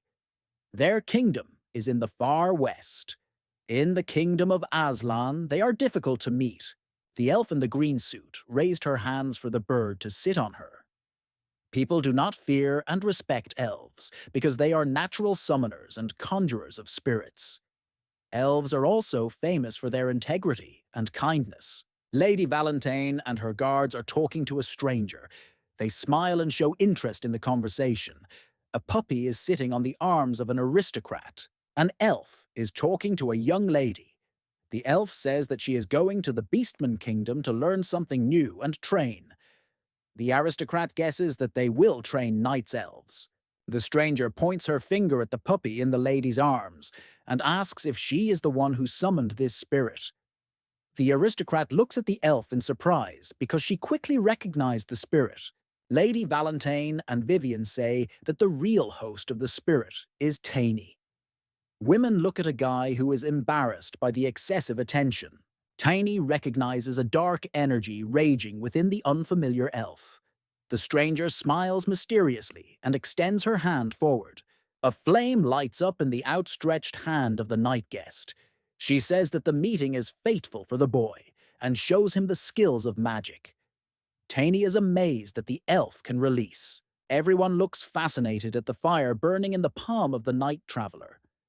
Tiny mentally calculates the probability of winning a battle with a possessor of this level of mastery of dark magic. The guy clenches his fists and comes to the decision that it is necessary to guess the moment and attack the opponent unexpectedly. The puppy escapes from Lady Valentine's arms and swims into the arms of a surprised Vivian. The girl clearly did not expect this and still puts her hands up. Tiny looks on indifferently. The elf smiles and says that she also does not mind holding such a cute puppy in her arms. Tiny takes the bitch from the hands of a dissatisfied Vivian. The guy smiles and offers the night stranger to hold the kitten, but asks if he really does not mind. The boy agrees. A stranger stretches out her arms to take the kitten in her arms. The puppy clearly does not want this. His face is furrowed and shows no sympathy. Suddenly, the figure of the elf is enveloped in a dark purple aura. The spirit of the wolf takes its mana form. He attacks the elf. Tiny tries to attack the stranger with a weapon, but runs into a barrier. Unexpectedly, a sword blow flies in the elf's side. She is surprised. The sword pierces the defense, and a blood stain appears on the elf's side at the wound site. Vivian pierced the magical barrier around the elf's body with her sword. The wounded woman looks fearfully at the red-haired girl, who is trying to push her sword further. Surrounded by a magical aura, the elf asks Lady Valentine when they realize she was a dark mage. The aristocrat angrily holds her fist to her chest. Unexpectedly for everyone, a dark purple sphere flew into the air and quickly moved away from Tani and Vivan. The guy is talking, that they did not get into the heart of the witch. The sphere with the elf inside hovered high above the ground. At Vivian's command, the guard, consisting of knights, rushed to attack the stranger. Dark purple flashes ran across the sphere. Tani was the first to reach the enemy. The elf folded her hands in a protective sign. The boy activated the mana and crashed into the sphere around the enemy. The boy flies away from the sphere, thrown back by it. The dark purple sphere was cracked where Tani had hit it. However, the defense did not weaken. Vivian attacks the elf from below. She brought her sword to strike and rapidly approaches her opponent. The elf sees that the red-haired girl intends to attack her. The elf's face is twisted with rage. She calls her opponents parasites, puts her hand forward and releases a dark bolt of energy, similar to lightning. Covered by the purple energy, the knights and Vivian can no longer attack and are pushed back far. The redhead's face expresses anger and pain. A real hurricane of dark energy begins to rage around the elf.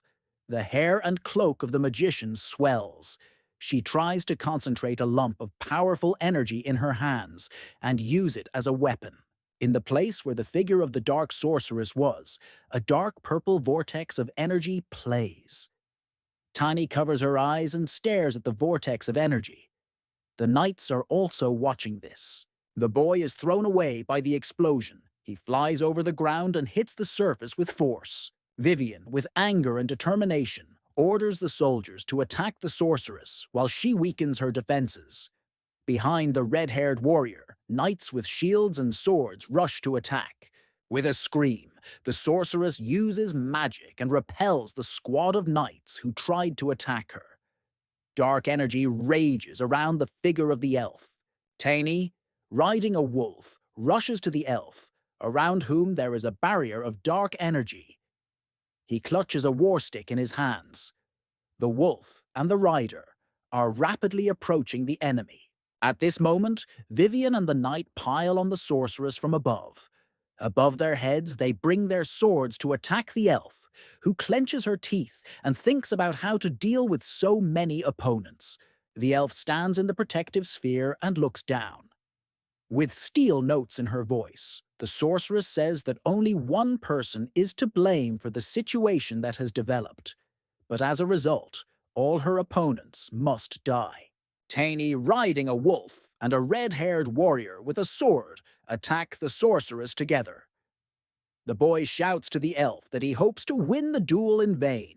Vivian and Tani from two sides attack the sphere in which the sorceress is located. There are cracks in the field. The sorceress crouches down and closes her hands inside the sphere. Tani falls on the sphere with the sorceress inside and swings her war stick. The faces of the opponents tremble with rage and anger. From a powerful impact, the ball with the witch inside flies into the ground. A cloud of dust and earth hides her from the eyes of her opponents. Tani and Vivian look down on the result of their actions. A sphere with a sorceress on the ground. There are cracks in the field. The sorceress holds her head. Knights armed with swords rush to her. Tani rushes to the sorceress, who flew into the air in the protective sphere. He flies, covered in a blue and dark purple glow. He covers his face with his hand, and in his other hand he holds a battle club. The guy attacks the sphere with a war stick. Vivian attacks the sphere with her sword. There are bigger and bigger cracks in the field. The witch is tense. She tries to maintain the protection of the sphere. Lady Valentine and the knights watch as the sphere in which the sorceress was hiding explodes in the air. A dark purple flash blinds observers. Tiny is thrown away from the epicenter of the explosion. The sphere around the sorceress disappeared. The elf stands on shaky legs. She covers the wound on her left side with her hands and tries to stop the blood flowing from the wound. A grimace of pain on his face. Lunavovk rushes to the wounded sorceress. She bent down right in front of him. Tiny encourages her spirit to attack the elf. On the other hand, Vivan approaches the elf with a sword at the ready. She yells at Taina that she should attack the sorceress fiercely again, and she will surrender. Deprived of protection, the sorceress can barely stand on her feet. The figure of the sorceress begins to burn with a dark purple glow. The air around her fills with dark energy and pushes the red-haired warrior away from her wounded opponent. Tiny rides a wolf through a storm of demonic energy. Both of their faces are focused and intent on ending the battle with the sorceress. In Tiny's hands is a war stick. The guy reaches for the sorceress with his weapon. The boy's energy and the demonic energy released by the elf intertwine. The latter closes from a blow with the hands. When the cloud of dust and smoke dissipates, everyone present sees the elf running away from the battlefield. The people below shout that they need to chase the fugitive and finish her off. Tiny lifted his head to catch a glimpse of the fugitive. The witch levitated high in the sky. She is surrounded by a vortex of purple demonic energy. A dark figure in a horned helmet appeared behind her. The wounded sorceress raised her hand high up and was about to burn everything around, sacrificing herself to the demonic master and releasing the maximum amount of mana. Tiny looked at Lady Valentine and Vivian, who was defending her mistress with sword in hand. The red-haired warrior screamed menacingly that it was Chloe's time. Lady Chloe Valentine folded her arms across her chest and closed her eyes. Her figure began to glow with a golden glow. The lady's hair fluttered from the energy that filled the air around her. Chloe raised her folded hands high, in which a golden orb was burning. The medallion on the noblewoman's neck also lit up with golden light. From the lady's lips came the phrase that there was light. Tiny looked at Chloe and knew that she was hiding her true power. Such power was given by God himself, and it was possessed either by heroes or by holy people, or by priests. The powerful stream of energy released by Lady Valentia crashed into the witch's protective sphere. The elf watched with astonishment and growing horror as the barrier began to let the energy through. The aristocrat looked at the pillar of fire that rose from the ground to the place where the sphere with the sorceress was, and which the lady attacked with her light energy, given by the god for virtue and kindness. The elf is sitting on the ground amid a cloud of dust that rose up after the fall of the sphere. The witch looks on in shock and can't believe that she was defeated like this. She says that she cannot lose to bad guys. Tiny interrupts the witch's train of thought. He walks up to her and hits her on the head with a war club. The knights are stunned by the boy's behavior. Lady Valentine and her red-haired girl guard rush to the boy. They say that Tiny hastened to finish off the sorceress because she had to be interrogated first. An aristocrat and a boy stand over the elf's body. Lady says that she could not sense the dark energy of the sorceress, despite the fact that she is a priestess and has the gift and skill. She wonders why the elf did that. Tiny talks to Lady Valentine. She regrets that she discovered and demonstrated her power to everyone, because not even all of the young nobleman's relatives knew about it. The aristocrat strokes the boy's head and says that he is not to blame for allowing the dark sorceress into the post office. Vivian comes over, and they tease Tiny about how he's still very young.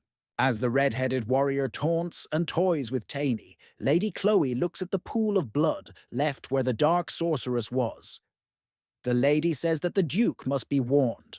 Lady Valentine walks with Taney and Vivian to the main gate of Taewen City. They are met by a crowd. People rejoice at the arrival of a person of noble blood and welcome him. In the town square, the lady and her honor are met by the mighty knights of the Order of the Blue Wing. The Duke's daughter cannot believe this, because these are the strongest and most elite warriors of the kingdom. The knights and their leader, with a clang and clang of armor, as if on command, fall to their knees before the arriving lady and her attendants. Dust rises from the ground. The knights are kneeling and standing in front of the aristocrat. Chloe thanked the knights for coming and personally to Sir Garin, the head of the knight squad. Sir Garin stood up. He put his fisted hand to his heart. He is wearing light-colored armor with gold inserts on the shoulders. He says he is glad to see Lady Valentine. The knight tells the surprised lady and her companions that the Duke has left his residence and is on his way. The reason is that the family heirloom tempest has disappeared. Everyone is shocked to hear. After all, the precious relic was very dear to the old Duke, and he always carried it with him. But one morning he noticed that she was gone. Taney says she guesses what the missing relic is.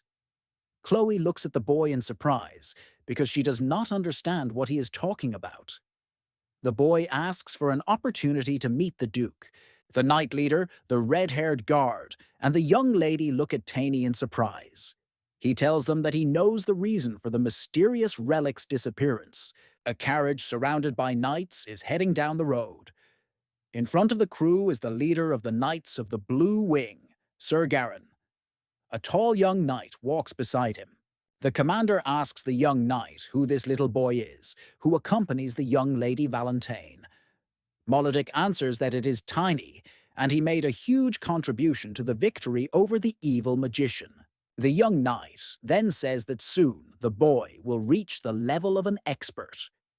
The Order commander cannot believe it. He is very surprised, because the guy is either talented or some kind of monster. Sir Garin frowns and says that he remembers the boy's name. It was he who signed the letters that came from Phyllis and told about the events there. Amazed by the beauty of the surrounding nature, Chloe, Vivian, and Tiny talk about the love story of the Duke and his dead wife. The red-haired bodyguard expresses delight at the love and relationship of the nobles. The guy carefully examines his hands. He thinks about finding the Duke as soon as possible and start training. Taney wants to become a skilled aura master and protect the continent from monsters. A huge city with high baths, fortress walls and main gates, closed with a lattice and with a bridge suspended on chains. The city is full of majestic buildings with domes. The soldiers are happy, because after a long journey they have returned to their native lands in their hometown of Valentino. It is one of the largest and richest cities in the kingdom. Chloe and Taney are surrounded by knights. The girl asks if the boy has been to this city before. The guy answers that now he is here for the first time. The aristocrat is surprised by the word now. The Duke rushed to his daughter. There are tears in his eyes, and he spread his arms wide to hug his daughter. The girl awkwardly stepped aside. Gerog tripped and fell right in front of the group of knights.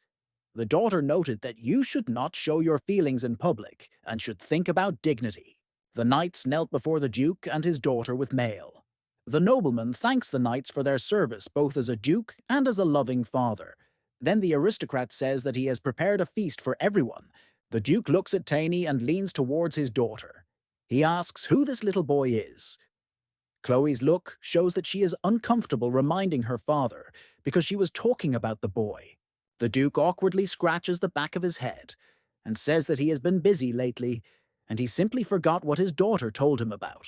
Taney stood before the Duke. The mighty figure of the aristocrat towered over the boy like a mountain. The boy looks into his eyes and tells the Duke that he has to give information about the Tempest. The Duke's eyes begin to glow with a blue glow. He looks at Taney and begins to press down on him using his aura. The air around the boy fills with energy and presses down on the boy, pinning him to the ground. Taney decides to fight back against the Duke's power by using the spirit energy he has accumulated. The space between the Duke and the boy fills with mana energy and vibrates with power. The Duke is surprised. Chloe apologizes to her father for Taney's behavior and actions. The Duke frowns angrily and looks at his daughter. In his mind, he promises to figure it out and clarify the situation for himself. The Duke is sitting at the table in the office. Standing before him is Tiny. The aristocrat asks if the boy knows anything about the disappearance of the relic. He replies that he only has a guess about it. The Duke, supporting his head with folded hands, looks intently at Tiny and listens to what the boy is saying. Tiny says that perhaps the relic has the ability to manipulate time. The Duke went to the window. He looks closely at Tiny, noting that Tiny knows the details and his story is very organized. The Tempest was indeed a family heirloom that could travel back in time. The Duke's face is doubtful. He doubts that he sacrificed his life and sent Tiny back in time to change the course of history and prevent trouble on the continent. The Duke leans over the boy and says that he can't believe that he sent the boy back in time to train to fight the demonic powers of the boy instead of himself. Tiny puts her hands to her sides and says that at that moment, the injured Duke was talking about retaining and developing talent. Herzog says he sent the boy at a time when he would be most affected. The Duke sat down at the table. He stares at Tiny and asks what other proof there is that he is from the future. The boy says that the Duke's first daughter was called Lilia, but he never liked the name. The Duke laughed at this. He says that even after the death of the woman, he could not admit this to anyone, and only in the face of death was he able to say this to another person. Duke and Tiny walk through the residence. The aristocrat asked the boy to show his abilities, due to which he should become a future knight, and what talent he should develop. The Duke folded his hands behind his back. Tiny follows him. The nobleman asks the boy what events will precede the catastrophe and the invasion of demons on the continent. The aristocrat points to a bespectacled man standing below the bridge that Tiny and the Duke are walking on. He orders the boy not to tell anyone except the Duke himself and this man. The Duke, with a burning look, asks the boy what he knows about the people who in the future must unite an army to protect the continent from the onslaught of the demonic army. The guy replies that he doesn't know anything about it. The Duke screams and grabs his head. He's amazed that Tiny was not interested in such facts, and that the nobleman now does not know what to do with him. The Duke looks furiously at the sheet on which the boy was supposed to note the main events that preceded the invasion of demons. There is almost nothing on the letter, and the man is very angry about it. He looks at Tiny reproachfully and asks if there is more reliable information about what happened next. The boy turns away from the Duke. He is uncomfortable and a little embarrassed. He wants to grow up faster. The Duke studies the notes carefully again. He rejoices at least in the fact that the prophecy mentions a saint and a hero who will appear and go together to defend the continent from the enemy invasion. Tiny stands opposite the Duke. He reads in the letter that the hero's name is Crumble, and he is 20 years old. The guy notes that at the time of their meeting, the hero was 20. Now the hero is very small. Duke grabs his head. He blames his future self for making a mistake and sending little Tiny to the past. The Duke's eyes are full of despair and terrible understanding. The Duke is angry. He summons the butler and angrily orders him to call Sir Drexler as quickly as possible to order someone. Pristocrat stands with his hands folded on his chest. A tall man in silver and gold armor appears before Tiny. The eyes are burning with fire, hands clenched into fists. This is the vice-captain of the Order of the Blue Wing. The Duke points behind his back at the boy and tells the vice-captain to test the boy's abilities and capabilities. This is necessary to know whether it is worth spending time on studying. The knight stands in front of the Duke and the boy. He holds a huge war hammer in his hands. Sir is amazed that he has to fight the little boy, The vice captain panics that he might be demoted. The Duke looks grimly at the knight. He says that he simply gave the task to very carefully check the boy's abilities as a fighter and the ability to use mana. The knight looks down at the boy in surprise. He thinks about what his lordship the Duke was up to with this boy, and why exactly he instructed Drexler to study the boy.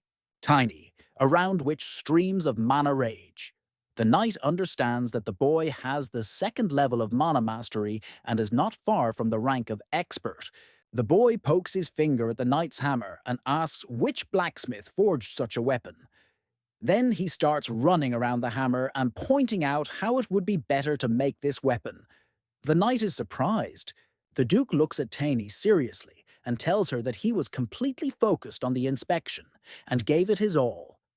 Otherwise, he will not live up to the Duke's expectations and will violate their agreement. Also, the aristocrat turns to the knight and tells him to try to check the boy as much as possible, but not to kill him. The knight looks at his master in surprise.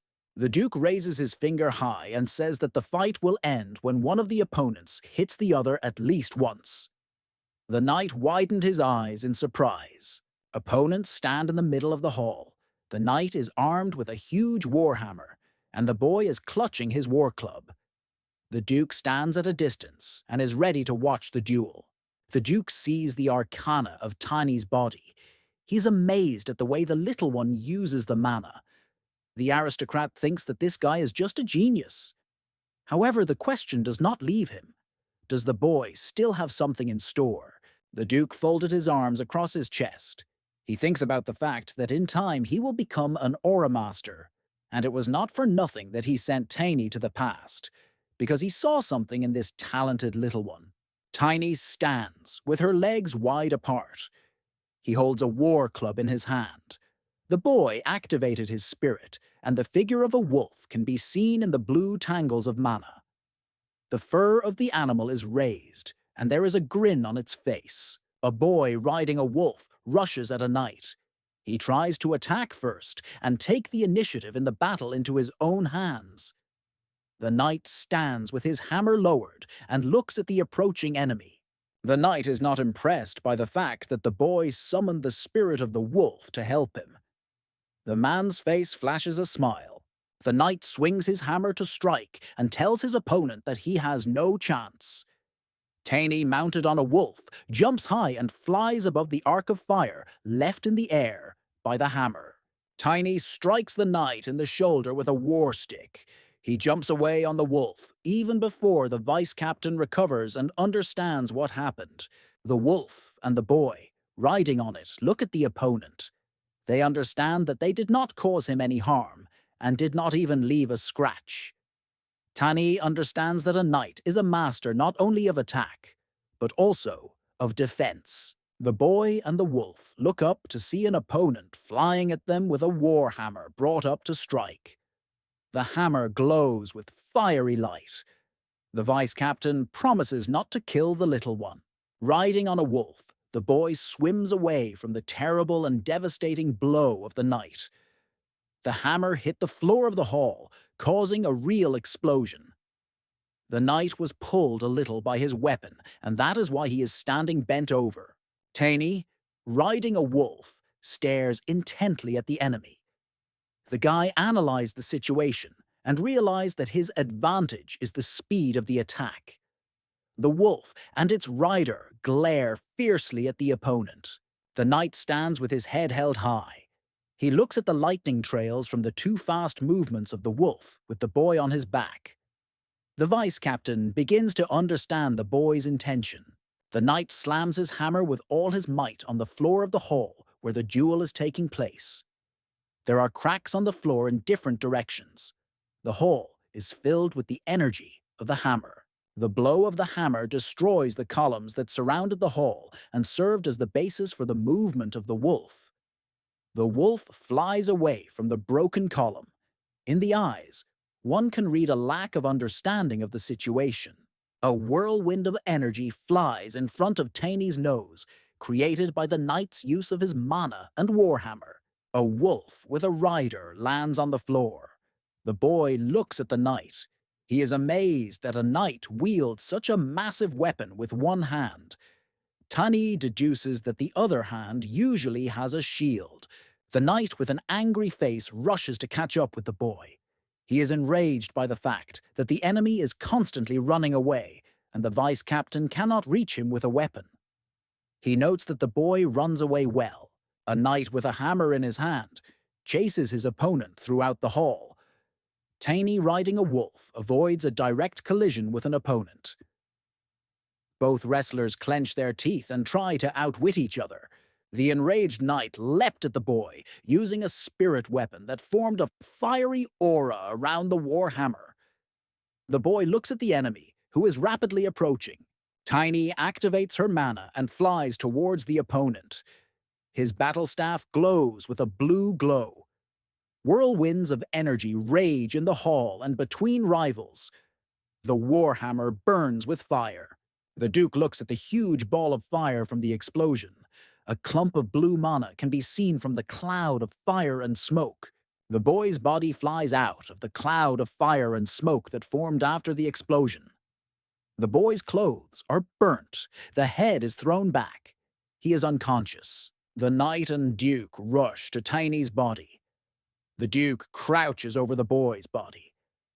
The boy is lying on the floor, covered in wounds, bruises, and burns.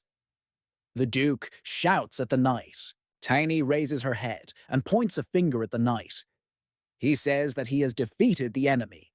Surprised, the Duke turns and looks at his loyal knight. The knight did not expect such words from a boy who barely survived such a blow and was in such a state. The vice-captain's eyes are wide open. There is a scratch on the knight's cheek from which blood flows. Tiny tries to get up on her own. He rests on his elbow. The Duke shouts at the boy, accusing him of insanity and excessive stubbornness. Says, because you shouldn't take risks in sparring. The boy looks at the Duke's angry face and answers that if he hadn't behaved like that, he wouldn't have achieved anything in this life. The Duke and the knight stand over the boy. He sits with his hands on the floor. The Duke tells Tina that he will keep his promise and give him everything the boy needs most right now. Tiny passes out. The knight spreads his hands in fear and does not know what to do. The Duke stands calmly with his arms folded across his chest. The guy wakes up in bed. The Duke is standing next to him. He says that he waited a longer period for the boy to recover and retire from sparring. The aristocrat turns around and orders the boy to follow him. Herzog says that it is necessary to seriously discuss some matters. The Duke and the boy walk side by side. The aristocrat holds his hands behind his back. Tiny asks how much sleep he got and believes that a high morning priest was called for him to heal. Chloe came across them on the way. She looked angrily at her father and boyfriend. The girl put her hands on her sides and asked her father where he was taking the boy. The lady herself assigned the boy a rest. The Duke points a finger at the boy and says that he himself is to blame for having gotten it like that during the fight. The boy was angry with the old man, but he said that he would not do anything bad to the savior of his daughter.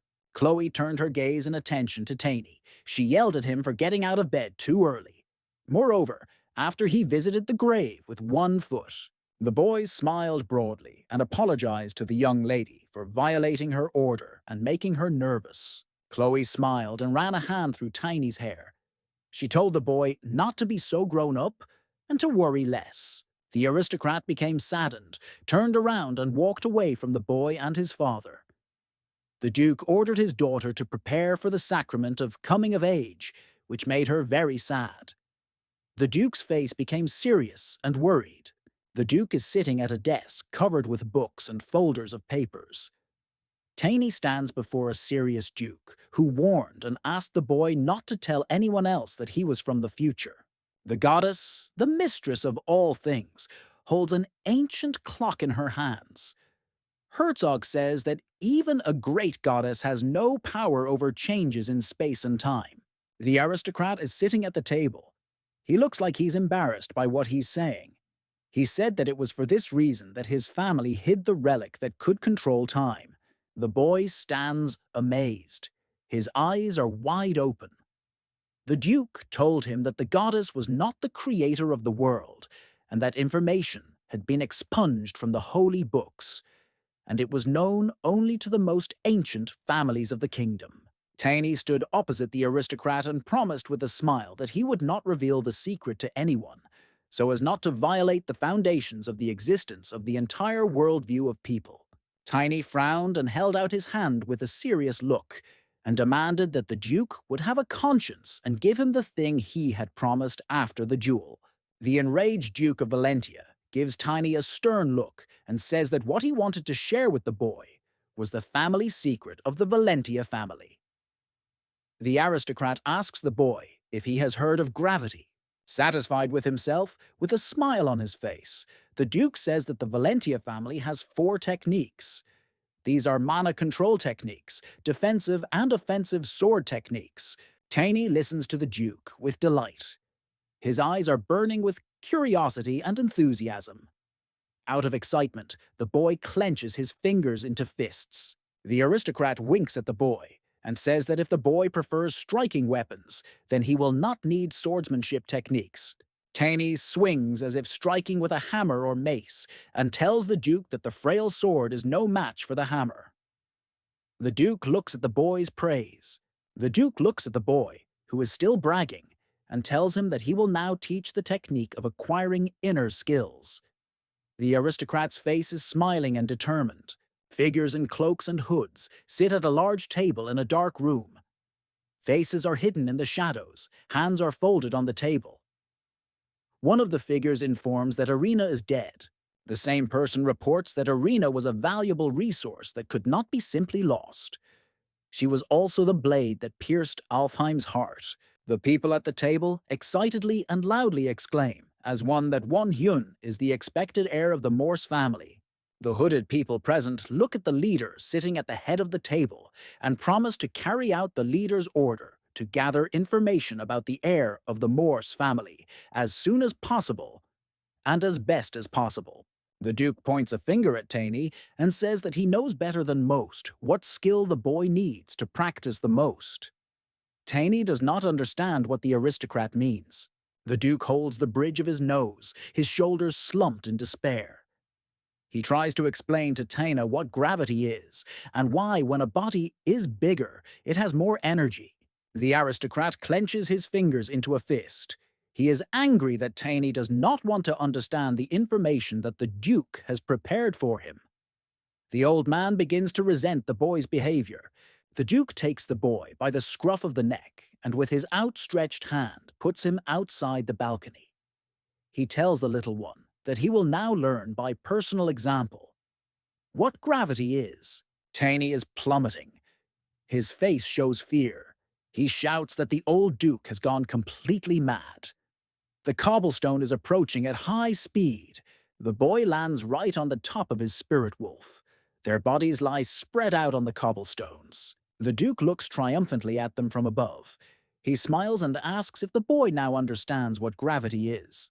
The guy is sprawled out on the cobblestones and smiling. He replies that he felt gravity with every centimeter of his body. The Duke informs the boy that he would not kill himself from such a height. Tiny woke up. He is sitting on the bed. Chloe is sitting next to him and says that the boy has already reached the level of an expert. The boy looks with eyes wide open in surprise and tries to understand how quickly he became an expert. Chloe angrily folds her arms over her chest and asks why he's training so hard. She says that practicing with her father is honorable, but driving yourself away is not a way out of the situation. Lady is sitting on a chair around the bed where Taney is. They are talking about a coming-of-age ceremony. The boy reports that the aristocrat's behavior shows that she is nervous. Chloe laughs. A snow-white smile is on the girl's face. The aristocrat says that if her father is training Taney, then they have become almost relatives, and from this moment, the boy can call her sister. The boy coughed from the unexpected turn of events. The lady says that there is nothing funny, and that it is a great honor, because she is the daughter of a duke. Taney apologizes. Chloe smiles at Taney and tells him that since they are related, This conversation should be kept a secret, and she also tells that Sir Drexler is looking for Taney. Men in uniforms are sitting on the benches. They watch something attentively and with a serious look. Taney and Sir Drexler stand in the middle of the arena. The knight stands in full armor. He is armed with a war hammer. In the other hand, he holds a shield. Sir looks at the boy with a serious look. Opposite the knight stands Taney. He carelessly holds a war club in his hands. The hand is fixed on the side. He asks why he was called. Sir Drexler drops his weapon on the floor. He watches with eagerness. A smile plays on his face. He asks the boy about revenge for their previous battle. The knight squints and apologizes to the boy for the previous sparring. He says that he behaved unworthily and lost control of himself, which is unbecoming of a knight. The knight activates mana, abilities, and begins to glow with a golden glow. It is slightly tilted and covered by a shield. Sir Drexler tells Taney to attack. The boy activates his abilities and flies high into the air to attack the knight. He looks at the boy, who flies at him with his hand extended to strike. Taney attacks the knight with a stick. He falls into the shield with which the enemy was covering himself. Sir Drexler looks at the boy in surprise. While the knight is standing covered by the shield, the boy pushes off the shield with force and swims away from the enemy. In his hands is a battle club. The guy landed on the ground and is fiercely rushing at the enemy. He swings his stick and runs to the knight. The knight stands, covered with a shield, and waits for an attack. Taney prepares to strike the enemy. The mana is concentrated at the end of the battle staff. The boy's face is smiling and expresses readiness and confidence in his actions and their results. The knight uses his fist to strike, on which he concentrates all his energy. The patchwork glove on his hand begins to glow with fire. He understands that even a light touch can cause serious injury. The enemy is enveloped in the glow of mana. Their weapons meet and clash. The faces of the opponents are eager, and you can see the excitement of the battle and the battle shawl in which they fell. Knocks back both opponents from the impact. They fly away from each other, throwing their arms. Taney attacks the enemy again. He stands firmly on his feet and holds a shield in front of him. Drexler looks out of his defense and is very surprised by the boy's strength and speed. The men sitting and watching the battle are surprised by how easily and quickly the boy uses a weapon that must be very heavy for him. Sir Drexler takes up his weapon. His warhammer begins to glow. The knight stands covered with a shield and prepares to seriously engage in battle and teach the boy. Taney evaluates the enemy's actions. He understands that he must be careful, because with each attack and blow he becomes stronger and more skilled in the use of weapons and the art of combat. The knight stands surprised in the arena. He watches the boy, high in the air, drop like a kite on a victim, on Sir Drexler, a staff in hand, with which he prepares to strike a mighty blow. Taney, his weapons covered in the glow of mana. Energy surges around the boy and pulses through his war staff, the top of which shoots lightning bolts. Shocked spectators see how the center of the arena simply explodes. The columns that surrounded the place of the fight are falling. A cloud of dust and soot obscures the duel from the eyes of the people. In the middle of the arena, the floor of which resembles a crater from a meteorite, sits the knight Sir Drexler. His shield lies nearby. Facing the knight, leaning over, is Taney. He grips the stick in his hands. The knight rises and said that it is inappropriate to spar more. The boy passed the test and is ready to join the ranks of the Order of the Blue Wing. People on the benches around the arena rejoice. The boy looks surprised and confused. He informs that he is not going to join the order, and the Duke knows about this decision and should have informed the knights. It is hard for the knight to believe what he just heard. He is surprised because the boy has already learned one of the secret techniques of the Valentia family and is not going to join the order. Taney remembers the conversation with the Duke. The aristocrat told the boy that he who plans to travel the world should not join anyone and choose someone's side. The Duke turns to the boy and points his index finger at him.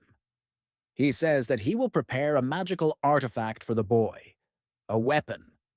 This weapon will be the war hammer. The boy stands with his hands folded on his chest. He says that making the hammer will take a long time. Herzog replies that the weapon has been in the making for several months. Taney is standing in Randall's forge. Standing in front of him is Master Dwarf Rendell himself. He has a strong build and is dressed only in a blacksmith's apron. Dwarf of strong build and with a beard, the dwarf shouts at the embarrassed boy. In the hands of a blacksmith. Hammer. Master Rendell reports that he would rather refuse the order than prepare the hammer for the little boy. The dwarf folded his strong arms, which are covered with gnarled muscles, on his chest and skeptically looks and listens to the boy, who assures that any knight can handle such a weapon better. The dwarf turns away from the boy and says that he will agree to such a job. The face of the master does not show any enthusiasm for what he will have to do. Taney and the dwarf bent over the table. There is a war hammer on the table. The hammer itself is covered with runic symbols. The guy asks if the weapon is ready. The armorer says that she should be fitted for a boy. The boy strokes the hammer with his finger with delight in his eyes. The top of the hammer glints in the torchlight. The master says that it is necessary to complete certain functions of the hammer. The master sullenly tells the boy that he has another hammer altogether. It is made of black pressed iron. There is a special rune on the hammer that makes the weapon heavier. The boy's eyes light up. He grabs the dwarf by the hand and asks the master to show the weapon and tell about the features of the weapon. The master and the boy look at the handle of the hammer, which glows with a blue glow. The boy is delighted with what he saw. The dwarf offers the boy to hold the hammer and says that the weapon weighs about 100 kilograms. Taney picks up the hammer and starts swinging it. The dwarf cannot believe what he sees. Tiny hits the floor hard with the hammer. The impact throws the boy and the dwarf into the air. There is a large pit at the point of impact. The master warns the boy not to destroy the whole building. The guy leans the hammer close to him. He likes him very much. Tiny is pleased. The dwarf looks at the boy as if he were crazy. The weapon reminds Taney of his nocturne from a past life. A boy and a dwarf are standing in the middle of the hall. Tiny holds a hammer in her outstretched hands. He asks the blacksmith to make the handle longer so that when the boy grows up, he can use it. The boy still holds the gun and tells the foreman that he can demand double payment for the work from the Duke. Tiny stands in the office in front of the Duke and tells him about the meeting with the master. He also reports that it takes 2 weeks to remake the weapon for the guy. The Duke talks about his daughter's coming-of-age ceremony and the wedding to the crown prince, which is to take place immediately after the ceremony. Tiny speaks of the quick death of the royal family, a lion in a crown, the royal coat of arms, crossed out by a bloody line as if a wound.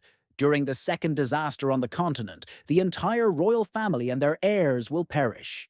2 groups of knights face each other. They are armed with different weapons and differ in the color of the fabrics that cover the armor of the opposing sides. The death of the royal family will destroy the kingdom. The princess is sitting on the throne. Her face is hidden in the shadows. The back of the throne is dented and chipped. The stairs to the throne and the throne room are covered in blood. There are swords sticking out of the floor of the hall. The boy and the Duke argue. The aristocrat says that he will be able to save his daughter from an attempt on the royal family. Tiny objects and says that the second prince will also die. The Duke, with a thoughtful look, says that no one in the world suspects the special abilities that his daughter possesses. Her character and skills are much bigger than people think. A princess is standing on a city street. A red-haired girl is standing next to her. A crowd gathered in the street. Knights separate him from the princess. A woman and a child bowed before the princess. The faces of the princesses are covered with hair. On her head is a golden crown, decorated with precious stones. The smile on the princess's face does not indicate that she is happy. Lore is excited. He says that he wants the best for his daughter and the world, and therefore he must save the royal family and his daughter. Tiny resolutely raises a fisted hand and says that he will not interfere with the Duke, but if something goes wrong, then the boy will save Chloe himself. Couples are walking along the path in the park. Men and women are elegantly dressed. All these people have come to take part in the solemn coming-of-age ceremony of the Duke's daughter. Two men are walking along a path. They smile conspiratorially at each other. One of them says that everything should go as well as possible because they put their heart into the preparation for this. The Duke sits half-turned at the table. A white-haired man is standing behind him by the window. He looks out the window and says that there were many more people than planned for the ceremony. The new moon in blue informs the Duke that among the guests there are representatives of the Rochter family. The aristocrat is not satisfied with the information he heard. Two knights crossed swords in a duel. One can see a coat of arms with a flying blue bird on the shoulder. Another has a red rose on the coat of arms.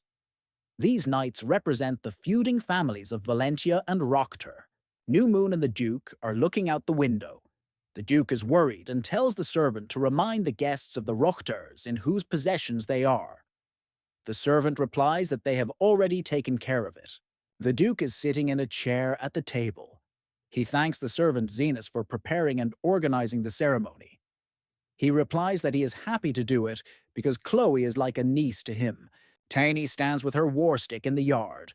A drop of sweat runs down the boy's face. The boy was training. He muses that the Duke is afraid of unforeseen events during the ceremony. The Duke's daughter and her red-haired bodyguard are heading towards the boy.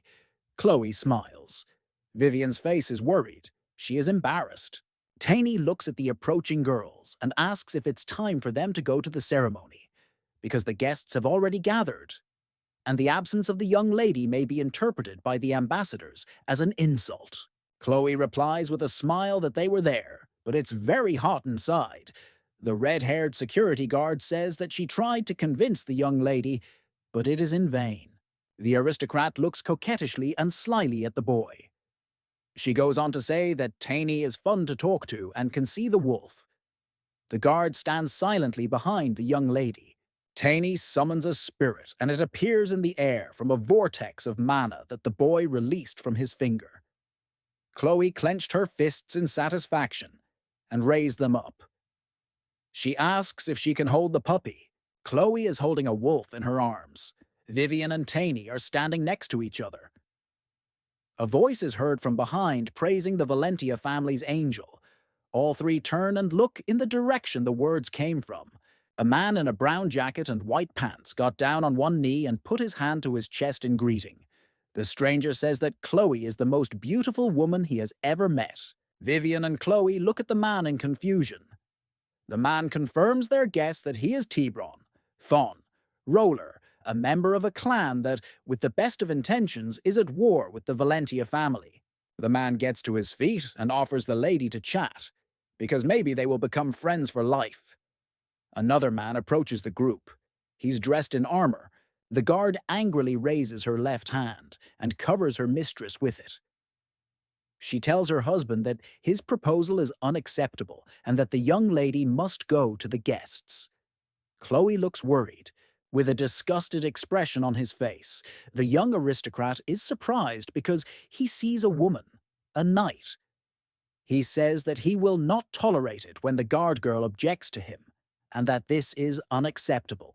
A bodyguard of a young aristocrat approaches the red-haired bodyguard. This is a stocky man who towers over the girl. The bodyguard. A sword hangs at his side. The name of the male bodyguard is Graham. He goes up to Chloe and with a silly look holds out his right hand and says that his master is quite sincere when he expresses his admiration for the Duke's daughter and has long sought an opportunity to meet her. The lady looks at the men in fright. The wolf sitting in her arms looks evilly at the new arrivals. He scowled at them. The guard apologizes for his behavior and asks for his master's forgiveness. Tiny watches as a red-headed security guard appears between Chloe and the men.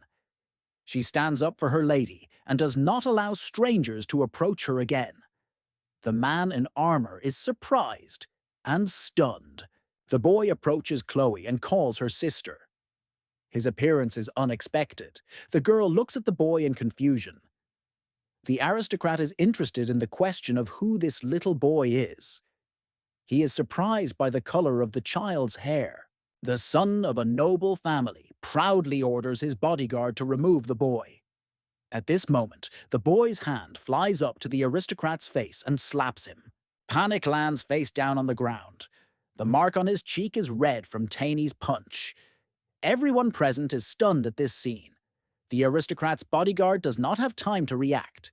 Clenching his teeth with malice, the young man's bodyguard screams and reaches for the hilt of the sword. Taney sends the guard after the owner with a strong slap. That scoundrel flies to the ground. A man's tooth is knocked out, and a stream of blood flows from his mouth. Two men in festive clothes look out the window. They see Taney's massacre of pesky guests. Observers are amazed at how the boy dealt with opponents, among whom was a knight. A man with wide-open eyes and a trickle of blood from his nose wonders why everything took such a turn, and came back like that. A red-haired man in a dark room is standing on one knee on a carpet. His head is bowed. A richly dressed man with grey hair is standing by the window. He folded his hands behind his back. The red-haired man opened his eyes wide in surprise. He is shocked by what the grey-faced man said. The man said that Tiburon should cause a scandal at Lady Chloe's ceremony, and that soon he will be fired. The grey-haired man turns away from the window. An evil smile plays on his face. He says that solving their main problem and losing one idiot at the same time is a good option. The two men watching Taney from the window say that the boy is either a genius or a monster. A dark-skinned man with white hair leaned in front of the other. He walked solemnly across the room. The men talk about the enmity between the two families.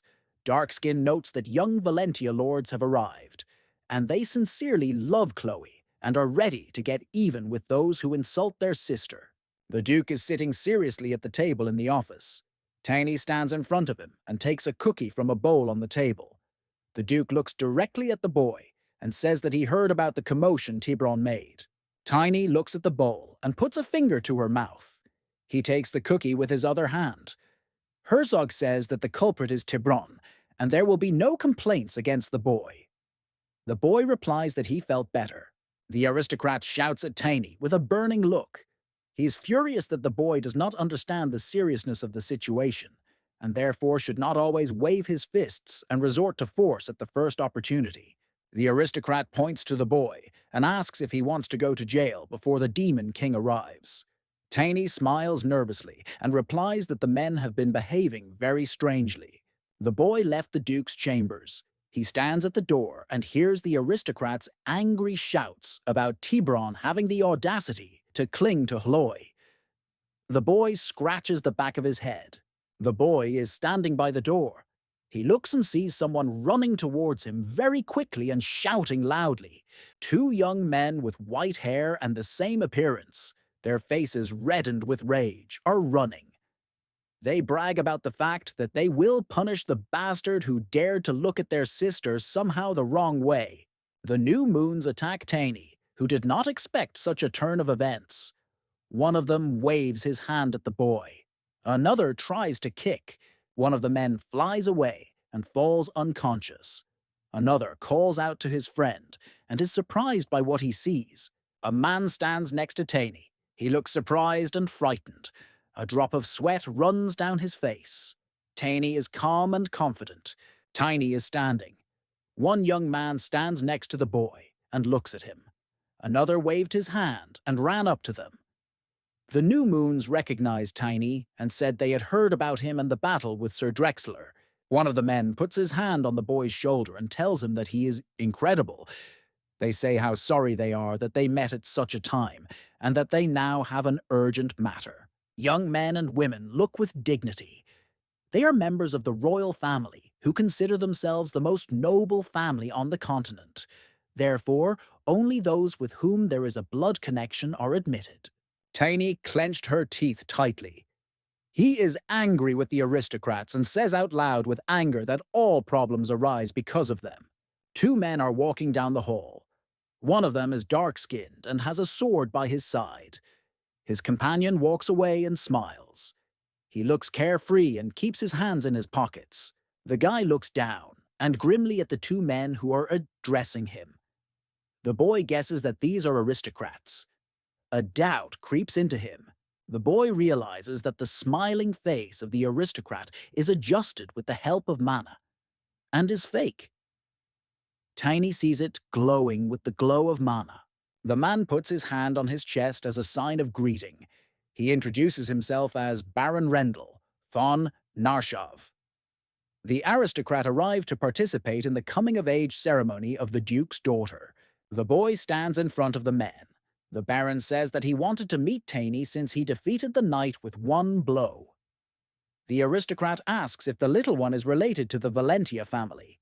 The boy says with dignity and without fear that he is now a baron in the Duke's lands, and one should not neglect politeness towards the owner of the manor and his daughter, who is to undergo the ceremony. Tiny folded her arms across her chest and looks displeased at the intrusive guest. He offers the boy to become friends and treat him to dinner, as well as to talk and have fun. The boy's eyes are wide open. He is surprised and confused by the Baron's words that the boy is close to the young lady. The aristocrat asks to introduce him to the Duke's daughter. Tiny swings hard and hits the aristocrat on the cheek with her palm. The Baron is thrown far from the blow. He jumps and, hanging his head to one side, flies to the ground. Tiny and the man who accompanied the Baron watch as the aristocrat, knocked back by a blow of the hand, falls to the floor with a noise and raises a cloud of smoke and earth. A boy dodges a sword that a dark-skinned stranger swings at him. Tiny did not expect the blow. He managed to avoid the blow. The opponent's eyes widened with malice, and he firmly holds the sword with both hands. The man's teeth are tightly clenched in anger. Eyes burning with anger, the sword is firmly held with both hands and brought forward to strike. A stranger strikes. Tiny activates the mana and covers herself from the attack with her hand, placing it under the blade of the sword. The boy tensely holds the punch and makes an effort for it. Tiny is on her knees. His aura glows with a blue glow. He restrains his opponent's sword with his hand. The air around the enemies burns with a fiery aura. The guy notes that the man rules the mana, the territory. The boy looks fearfully at the hand holding the sword. He understands that the opponent is serious, and he has the level of a contender in the level of power. Tiny doubts her divine armor. The boy's opponent is attacked by a wolf spirit. The man and the ghost look at each other with anger. The dark-skinned man found it hard to believe that the boy was using a spirit in battle. Tiny flies towards the enemy. The boy's fist glows with energy. The man squats down and watches as the boy's fist approaches. He holds a sword in his hand. The boy's fist crashes into the opponent's forehead. He just looks at the boy's hand next to his face. Tiny is surprised that the opponent did not move an inch. A hand holds the boy's clothes on his chest. The boy did not expect this. He looks startled and surprised. The man straightens his hand and throws the boy away with a strong jerk. He flies high into the air and flies a skull. The opponent follows him with his gaze. The man finds himself near Tiny and brings his sword in for a powerful strike. His face is distorted with anger and hatred for the enemy. The air pulsed with the energy released by the man. Tiny crossed his arms in front of him and tries to protect himself from the blow. The spirit of the wolf came to help the owner. He covered the boy from the enemy's blow with his body. Tiny and the wolf are thrown into the air by the impact. The wolf falls to the ground with its eyes closed. The boy looks scared at his ward. A man with a flaming sword lowered stairs after them. Tiny lands on the ground. He falls on his back and flies over the ground, raising dust. Tiny looks in horror at the flaming sword of the enemy, with which the man wants to kill the boy. He swung his sword high to finish off the Baron's offender. An aristocrat stops a man with a sword. The Baron holds his hand to his broken cheek. Sweat rolls down his face. He straightens his hand and asks not to touch the boy, because the Baron himself gave the reason for the fight. Taney and a white-haired man in a blue suit are sitting at a table. There is a cup on the table. The white-haired man says that he wanted to meet the boy for a long time, but he did not think that it would happen under such conditions. Tiny sits across from the white-haired man and apologizes for his behavior. He says that the boy exaggerated his suspicions about the guest with whom he had a quarrel. A man with white hair is about to drink from a cup and holds it to his mouth. He says that the Baron forgave the boy for his inappropriate behavior, so he will not get to the investigation of the circumstances. The man smiles mysteriously. Shadows fall on his face. The facial expression takes on a menacing look. He says that Valentino is not a place for fun, and if a person hides his face under a mask of magic, then he has permission to do so. Tiny looks confused. He is conceived. The boy is frightened by the aura and energy emanating from the white-haired man.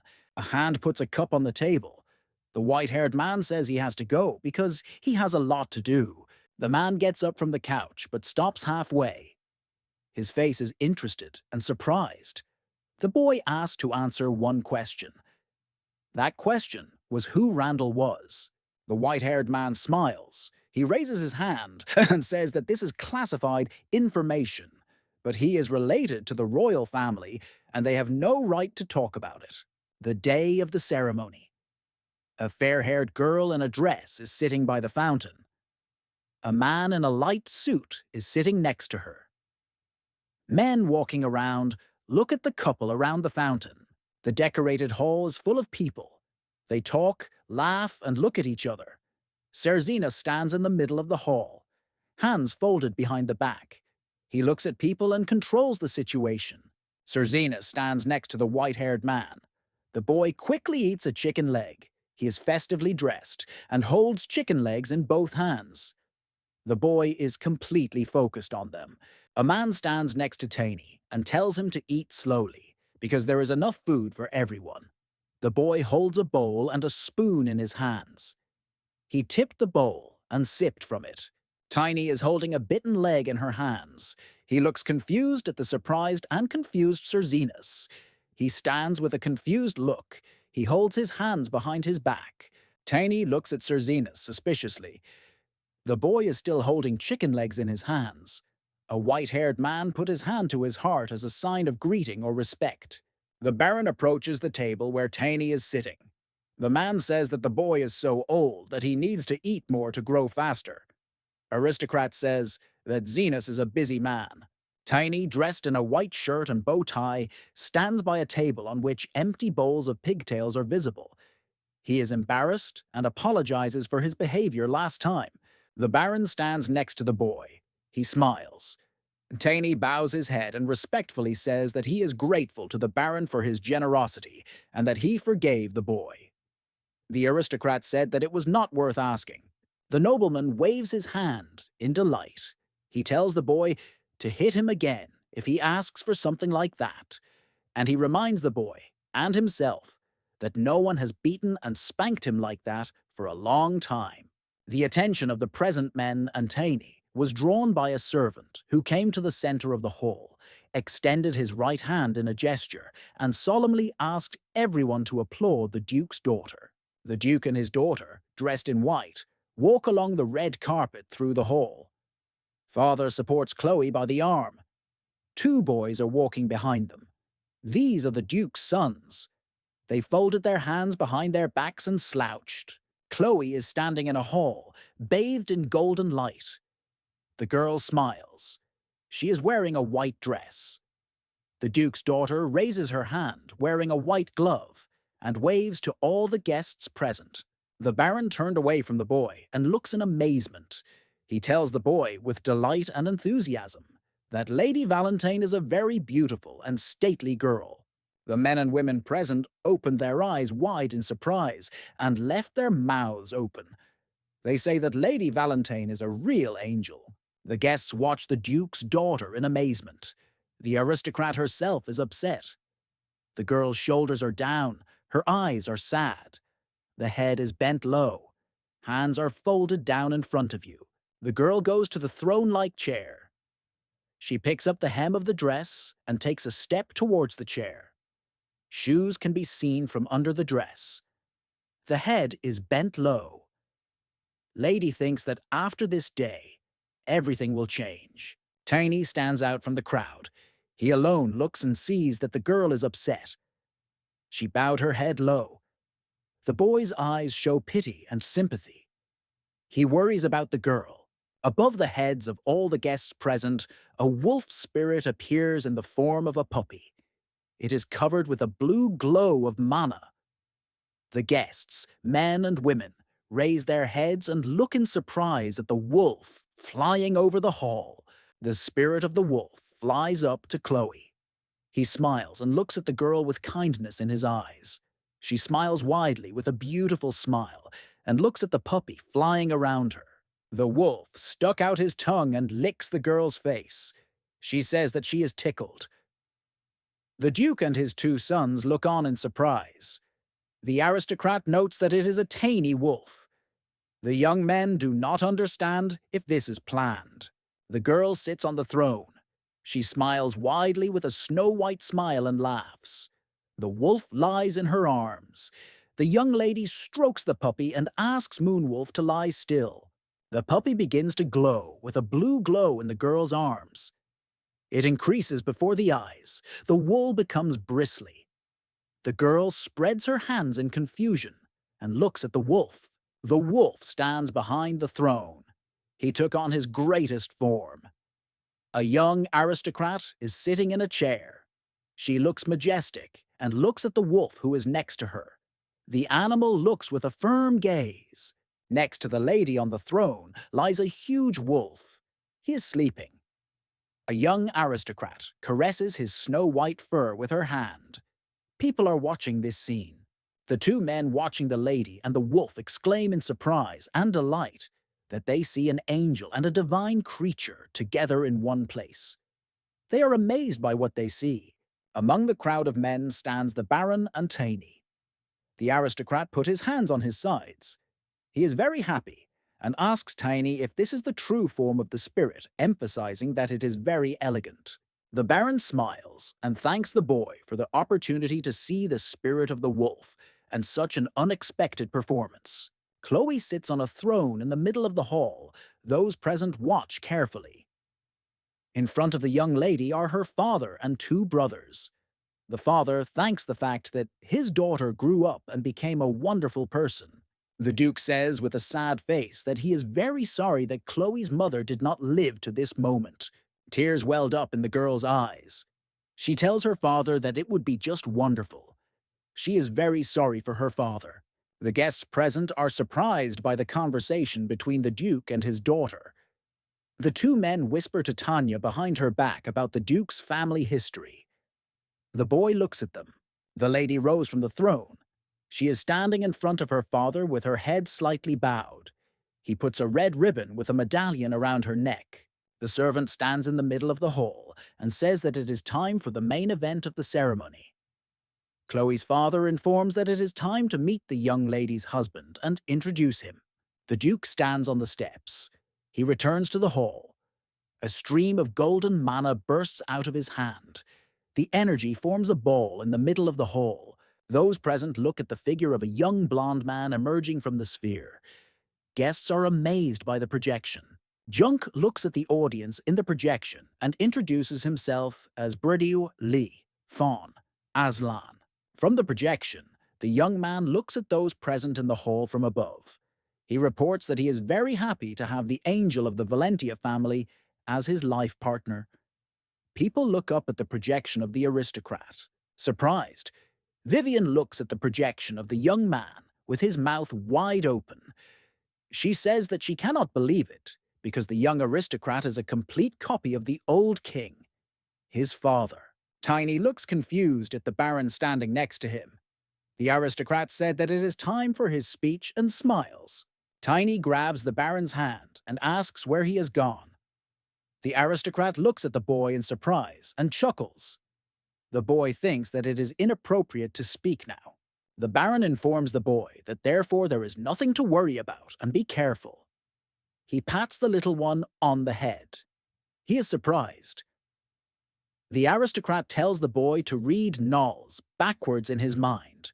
The word Aslan is heard. A young white-haired youth looks mysteriously and rubs his hands around his face. His face glows with a bright golden light. This is Prince Aslan. Crone! The prince walks down the hall. He turns and smiles at Tainy. He holds one hand behind his back. He waves the other to the boy and says that they will see each other again. Sir Zenas approaches the boy and asks what the boy was thinking.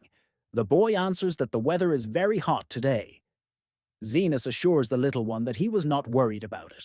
The prince approaches the lady who is still seated on the throne and takes her hand. The duke stands by the steps with his head bowed in reverence. Sir Zenas leans over Tainy and gives her an index finger.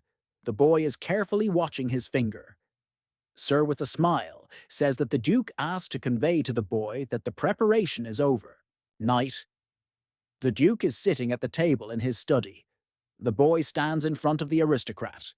He carefully looks at the boy and thanks that with the help of the spirit of the wolf, the young man calmed the lady. The duke's eyes are serious and glittering. He says that it is still hard to believe in the disappearance of the divine artifact Karuna Humanitas and the attack of kraken monsters on the city, the capital of Ortos. Tainy is carefully reading some letter. He replies that the circumstances of the disappearance still need to be clarified. On the table lies a medallion with the symbol of the duke's family. The boy asks how his hammer is doing. The duke folds his arms over his chest. He's pleased with himself and smiles. The aristocrat told the young man that the war hammer was completely ready, so that the young man would go to the master to pick up the weapon. The gunsmith and the boy are looking at the unusual shaped hammer standing under the wall. The dwarf points to the hammer with a muscular arm and informs that he has finished everything that was needed and perfected the weapon. The boy takes the handle of the hammer with his hand. The dwarf took his chin with his hand thoughtfully. He thinks about the fact that it is still a strange little one, and the master is interested in what this little one is made of. The child holds the hammer above his head with both hands and looks at the master. The dwarf folded his arms across his chest. He offers the boy to test the weapon and swing it. Tainy stands in a fighting stance. He holds a hammer in his hands. The guy's eyes are focused and expressing admiration. He says that owning such a weapon is a real pleasure. A boy sits on a wolf's back. The child holds a hammer in his hands, through which the energy of mana flows. The boy is delighted. He says that it is worth going in and thanking the master, the blacksmith, for such a creation. A big white wolf with a boy on his back runs through the night forest. The animal swims up high. Tainy notes that she's full today and asks the spirit if that's why it's scurrying around like a rabbit. They run quickly through the forest. The hand rearranges the figure on the map, on which the sea and land are marked. There are two more figurines on the same card. A man in a hood is standing with his hand, palm to his heart. He reports that the boy has left the Duke's lands and is racing somewhere on a spirit beast. A group of people in the same hoods are sitting at a table in a dark, dimly lit room.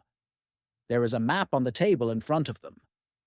They are talking about a guy who is heading to the city of Karun, and he is doing it very fast. The man at the head of the table sits calmly. He folded his hands on the table. There is a map in front of him. Others present are confused. They opened their mouths wide and think that the boy is moving in the direction of Exon. The man is holding a golden figure in his hands. He carried it over the map. Eyes from under the hood glow red. He says that the guy and his actions are crazy, and you should get rid of him as soon as possible. Tainy is riding a wolf and holding a hammer. A group of strange-looking people blocked the boy's path. A figure in a dark hood stands behind the people and holds a drawn bow lowered to the ground. A group of men armed with various weapons is standing in front of the rider on the wolf. Behind them is a hooded man with a bow. Tainy's enemies glow with a dark purple aura. All of them are expert level. A huge bald man with well-defined and well-developed muscles holds a fighting stick in his hands and says that little boys should be beaten in order to learn. The archer's eyes glow. Tiny stands on the ground. In one hand he holds a war hammer. A group of men run towards the boy. They are ready for battle. The archer raised his bow behind him and takes aim. Attackers glow with a dark aura. The archer releases the bow. He and the weapon are enveloped in a dark aura. The arrow takes off from the bowstring and, bending unusually, flies. An evil smile plays on the warrior's face. The attackers are represented as Black Knights. Tiny looks down and, with an impassioned motion of his hand, unhurriedly deflects the arrow that flew straight into his heart. The attackers look on in surprise with wide eyes. They are surprised that the boy just deflected the arrow. They wonder if he really has the level of an expert. After a short period of numbness, the men rush into the attack again. They shout that this cannot be, and it was just an illusion. Men are angry. With a shout and a raised weapon, they attack. Tiny swings her warhammer at enemies. The hammer glows with the power of mana. The guy looks at his opponents with a firm gaze. The boy hits one of the attackers with a hammer. He releases the weapon from his hands, and the skull flies. The warhammer glows with a bright blue glow. The other attackers look on in horror. They think that this level of mana mastery is more than expert. The men are impressed by the little guy's skills. The man, knocked back by Tiny's hammer, falls to the ground and kicks up a cloud of dust and dirt. Blood flies from the Black Knight's mouth. At the place of the fall, there is a real crater. Tiny watches calmly. His gaze is confident and focused. The guy is wearing a raincoat. He holds a warhammer on his shoulder. The boy tells his enemies that they are parasites and minions of demons. The men run away in fright along the night forest path. They did not describe the enemy that way. Tiny, riding a wolf, chases the attackers. The archer runs ahead of everyone and orders them to run in different directions. The men run away. The boy holds a hammer with one hand. He jumps out of the wolf and shouts to the fugitives that he did not allow anyone to escape from the battlefield. They run away along the rocky path. The boy stands on bent legs and holds a hammer with both hands. Mana energy rages around the weapon and the boy. The boy's gaze is resolutely focused. He raises his weapon high above his head. With force, Tiny hits the ground with a hammer. He raises a whole wave of mana energy. The force of the blow throws the boy into the air. The cloak flutters. The eyes shine with a blue glow. The blow of the hammer collapses the ground under the feet of the fugitives. They scream loudly and try to run away or stay on their feet. A wave of energy spreads across the ground and rages in the air. The ground is collapsing under the attackers. People spoke out in fright. They let go of their weapons and everything mixed with the earth. Rocks, weapons, and people. The fugitives are frightened and scream loudly. Tiny stands on a piece of land left in the middle of a huge crater. He holds a hammer on his shoulder. The attackers are trying to get out of the collapsed ground. People are crushed by blocks. Tiny looks at the battle molo. The weapon shines in the darkness of the night. The boy's look is enthusiastic and satisfied. The boy believes that with such a weapon he will crush everyone and everything. A boy riding a wolf rides through a recent battlefield and looks around. The bodies of the opponents are clamped by pieces of earth. Someone's hand is visible. Tiny regretted not leaving anyone alive to question. The boy and the wolf turn their heads at the loud sound at the same time. They see a huge, thick tree falling on them. A question arises in the boy's mind. What could it be? A broken tree falls to the ground. It raises a cloud of dust and soot. The wolf and its rider fall sideways from the impact and fly away on the ground. Tiny watches as a giant two-headed figure appears among the trees of the night forest. In his hands, the giant holds a stick of colossal size. The monster's eyes glow with red light. It is cutting down the forest. Frightened boy looks up. He notes with horror that the new enemy approaching from the night forest is a two-headed troll. A drop of sweat runs down the boy's face. The two-headed monster has green skin. One of the heads roars and screams with rage. The other head is calm and focused on the enemy. The monster quickly approaches the victim. The boy and the wolf he sits on look at the monster towering above them. The dimensions of the troll are truly gigantic. The green monster stands with its legs wide apart and swings an axe. A huge monster is standing on a rock. It has the body of a horse, the torso of a man, whose head is crowned with wide horns. Under the rock stand a woman with a staff and a warrior with a sword, which he holds firmly in both hands. Tiny stares wide-eyed. He realizes that a monster of a higher level than the one Tiny possesses has come after him. The troll was a level 5 monster. Tiny, riding a wolf, escapes from the blow of a huge axe. The axe itself ends up near the rider and his wolf. They look at the weapon in fright and run headlong. The monster leaned down. It holds an axe with both hands. A man in a hood is standing near the monster. He holds a staff in his hands. A red aura rages around the man and the troll. The man commands the monster.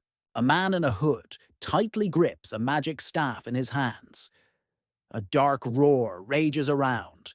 He orders the monster to be beaten until there is no trace left of the boy. The mage's eyes glow red. The boy jumps off the wolf and sits on the ground. He prepares the hammer hanging from his shoulders for battle. Tiny realizes that it's the monster tamer who controls the troll. The wolf grins. The boy points with his hand and orders the wolf to grab the monster tamer. The wolf attacks. His mouth is wide open and he rushes to attack. The magician clutches a staff in his hands. A red magical energy rages around. The tamer's gaze burns with madness and awareness of power. He tells the boy that it won't work. A man in a hood tightly grips a staff. The red mana begins to pulse even more powerfully. Behind the man stands a monster. It folded its arms over its chest. The monster holds a battle axe in his hands. The troll holds a battle axe with both hands. He swings hard. It is covered with dark red threads of dark, magical energy. The troll attacks Tiny with a powerful blow. He runs away from the blow, holding a warhammer in his hands. The axe felled huge trees. Tiny is sitting on the ground. He looks at a huge area of forest where the trees have been chopped down by a troll's axe. The trees lie down. A cloud of sand, dust, and dust surrounds. Tiny sits on the ground, her eyes wide open in surprise. The warhammer lies in front of him. A troll suddenly appears above the boy. The boy jumps up and runs. The tip of the troll's axe lands on the spot where he was just now. The monster is angry. It looks at the victim with red, evil eyes. The boy slides on the ground, dodging the axe. A spike flies over his head. Tiny realizes that the two-headed monster's rage has its limits, and soon the monster must calm down. It is worth waiting a little. A boy runs away from a monster. He runs away and looks around. The troll crouched down and let out a cloud of poisonous yellow smoke with a roar. A cloud of poison haunts Tiny. Tiny falls to the ground. He looks in horror at the sharp point of the axe approaching his unprotected head. There is fear in the boy's eyes. The axe blade is fast approaching. The boy picks up a warhammer from the ground. He knows that he will not be able to dodge the blow of the axe. The boy swings the hammer, which shines with the light of mana. Tiny swings hard and hits the troll. A trace of a warhammer swing is visible in the air. The troll brings the axe in to strike. The monster stands on one leg. One head is thrown. The troll is lying on the ground. He watches as a boy approaches him with a hammer raised for an attack that glows with a blue light. The monster's legs are spread apart. The hammer is aimed at the opponent's stomach. The monster roars in pain. The boy's shot hit the target. A huge wound rips through the troll's stomach. The troll quickly regenerates and attacks again. He cuts down a thick tree, trying to get the boy. Tiny swims to another tree, dodging the attack. Tiny activates an ability and attacks the monster's knee. A large hole is gaping at the place of the patella. Mana energy rages around the hammer. A hooded wizard looks at the forest where the battle is taking place. The troll towers above the trees. You can see how the dark energy used by the Tamer to control the monster shines. The dark mage gritted his teeth and wondered how much longer the boy would last, and how long he could dodge and run away from the troll. Tiny is sitting by a rock. His warhammer is down. The guy sits on one knee. He is trapped. The shadow of a monster is visible on the ground. The troll swings an axe. Around the axe and the monster's body, dark energy pulses and threads. The monster's eyes glow with red light. The face is fierce. A frightened wizard stands behind a tree. He grips the staff tightly. His eyes are frightened. He sees that the troll's rage is passing and he is getting out of control. At the same time, damage regeneration stops. Tiny is standing under a rock. He clenches his fists tightly. In one hand, he holds a hammer. The guy tiredly, but triumphantly looks at his partner. The thought reigns in his head that he managed to wear out a monster. A startled wizard stands under a tree and looks at Tiny. The magician understood the idea of the little one. The tamer gripped his staff tightly. The tamer is attacked by a wolf. He knocks the dark mage to the ground and bites into his shoulder. The mage shouts. Tiny activates and attacks the troll. The blue magical energy of Manhwa rages. The boy tells the wolf to keep his grip on the monster tamer. Tiny mana energy rages at the point of impact. A downed, defeated opponent is not visible. The boy is standing on the ground in the middle of a storm of energy. A boy is standing on the ground in front of a monster tamer. Tiny holds severed troll heads in her hands. The dark mage sweats from fear. The guy says it's time to talk. The dark mage is crouching in front of the boy. A hammer hangs behind the boy. The boy asks about the headquarters of the Demon Followers organization. The magician says that the headquarters in the city of lawlessness, and the head is the mayor. The guy holds his chin with his hand. He does not believe in the words of the defeated mage. Tiny remembers how the wolf tore off the head of the bandit he defeated so that he could not say anything. The boy is standing in front of the dark mage. The boy holds his index finger up. He questions the magician about the theft of the divine Karuna talisman. He denies it. A frightened tamer looks at the boy. Tiny says she will let the mage go if he tells the name of the person responsible for this operation. Otherwise, Tiny will smash the mage's head with a hammer. A boy walks along the morning street of a rich city. There are still people walking down the street. No one pays attention to an unfamiliar boy with a hammer behind his back. Tiny is standing in front of a big house. This is a pub in the town of Enexon. The Duke promised the boy that the right people would meet him here and take care to settle the boy down. Tiny looks dumbfounded at the man who came out to him. The man has blonde hair and a light-colored beard. The boy recognizes the future emperor of the sword in the man. A moment later, a young man with red hair appears in front of the boy. He removes the image of the sword emperor with a wave of his hand. Smiling, he says that alcohol is not sold to children here. The boy looks at the man in surprise. He feels no mana or aura from this man, and confused by the fact that the man turned the trick with his face. After activating Tiny's mana, the man smiles and bows to the boy. The stranger says that he did not recognize the boy as a customer who made a special order. A man leads a boy through a tavern where people sit and rest. The man gestures to the boy to follow him. A man and a boy are standing in a modestly furnished room. The boy puts a token in the man's outstretched hand. A rectangular token is in the man's hand. It depicts a bird in flight. This is a special order of the Valentia family, the Order of the Black Wing. The man bows to the little one and, putting his hand on his heart in a welcoming gesture, introduces himself. This man is the head of the J Black Wing Order. A man and a boy are facing each other. The man tells the little one that it's time to move on to the task. He explains that the mage who was supposed to give guidance to Tainy disappeared at sea, and now you have to find him. The man shows the boy a plan B in case the wizard is not found. He shows the talisman. Tainy is holding a mysterious locket. The boy smiles and asks the man to find out about the leader of the demon, Hasla's followers. A small boy in a cloak with a hammer behind his back is standing in front of the ladder leading to the ship. A man is standing on the stairs, apparently a sailor.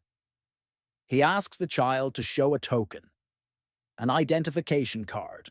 The boy takes out a token. Mana is activated and a sign is projected from the tokens. The sailor is surprised and asks the boy if he is an aristocrat. The boy clutches a medallion in his hands. The sailor is scared. He apologizes for his inappropriate behavior and asks where the young aristocrat's entourage is. The guy with the hammer behind his back rises. The sailor who lets the ship on board bows low, but looks after the boy. Tainy stands on the deck of the ship. He's a little surprised. A dark-colored energy rises from the deck. The boy is surprised because mana can be heard from the ship. Tainy stands on the deck of the ship. He looks at the people around him. He's surprised that the mana blowing from the ship is dark. Various people can be seen on the deck. These are both sailors and travelers. A man in a suit is standing next to Tainy, who is looking out over the deck. He takes something out of his breast pocket. A hand with a knife approaches the head of a boy, who stands with his back and does not see it. The knife glows red. Tainy grabs the attacker's arm and twists it to the side. A stream of blood flies out of the hand. The attacker screams. Tainy is standing in the middle of the deck, holding the man's hand. Everyone present on the deck looks at this scene and does not understand what happened. A boy holds a man's hand. The sleeve of the man's clothes and Tainy's hand are covered in blood. Two stout sailors approach them and ask the boy what he is doing. Tainy sends a knife into the attacker's chest with a kick. The man flies away with a knife in his chest. Blood flows from the wound. The boy and the sailors look at the corpse of the attacker. A knife handle protrudes from the thief's chest. Blood poured out of the wound, and the corpse was covered in blood. Blood is also flowing from the mouth. The men look in surprise at the dark purple smoke rising from the attacker's body. The man near the railing felt sick. One of the sailors leans over the boy. He thanks the little one for saving them from the presence of the demon's follower, but now there is one matter to be settled officially. He asks Tainy to come with him. The guy grabs the sailor's hand and starts twisting it and hitting him with the body of other sailors. People scatter, screaming in all directions. The deck near the boy is covered in the blood of enemies. Bodies lie at his feet. People run away in panic and shout that the boy is a murderer. The mutilated bodies around the boy are enveloped in a dark purple aura and smoke. The boy confidently stands among the demon's defeated and exposed followers. A man with long gray hair approaches the boy. He bows to the boy and apologizes for the inconvenience. The boy smiles sarcastically and pokes his fingers in the direction of the ship's captain. The boy says that the captain is a great actor. The man looks scared. Tainy activates the warhammer and strikes the ship's captain. He looks at the hammer, which is rapidly approaching. A headless body lies on the deck. From the place where the head should be, dark purple smoke rises. Tainy stands in the middle of the hall on the red carpet. Opposite him sits a gray-haired man on a throne. A knight with a halberd is standing near the throne. A servant in a suit is still standing near them. The king looks sullenly and shakes his head as he listens to the report on the activities of the demon's followers. He says that he has become very relaxed and has lost his vigilance about the demon worshippers in his kingdom. The king's advisor asks to examine the arriving boy for danger. The king learns that the dark aura was detected by the tiny spirit. At the king's request, Tiny summons a wolf spirit. The wolf appears and sits behind the boy. The king says it's just great. The king sits on the throne. With a wave of his hand, he asks and sends the guard with the halberd and the servant to leave the hall and leave the king and the boy alone. The men are surprised by the nobleman's order. The king, with the face of a kind old man, assures the boy that there is nothing to be afraid of. The noblewoman asks Tiny about the real reason for coming to the kingdom. The king is surprised to listen to the boy, who says that the main reason he came to the kingdom is to hunt down and identify all the followers of the demonic cult. Tiny talks about having to prevent the artifact from being stolen from Karun. The king sits on the throne and says that because of the neutral status of the kingdom, it is difficult to trust outsiders. Tiny kneels before the king. The nobleman holds a magical artifact in his hands. He appoints Tiny as a knight, guardian of the artifact, because the boy has proven his loyalty and honesty. The king turns and leaves. The ceremony is over. Tiny stops the monarch and says that he has something to tell the king. The king turns to the boy. The boy says that behind all the troubles that happened in the kingdom is a person named Hazel. A man with a staff is kneeling in front of a large blue sphere. The top of the staff, a silver ball, glows with a bright blue glow. Tentacles and bubbles of air are visible in the sphere. A man is standing in front of the sphere. A monster resembling a huge octopus can be seen in the sphere. It looks at the man with big white eyes. The man puts his hands on his sides and looks at the monster. Tiny stands on the training ground surrounded by targets, barrels, and training tools. A knight is standing next to the boy. Opposite these two stand 6 more knights. The knights look at the boy in surprise.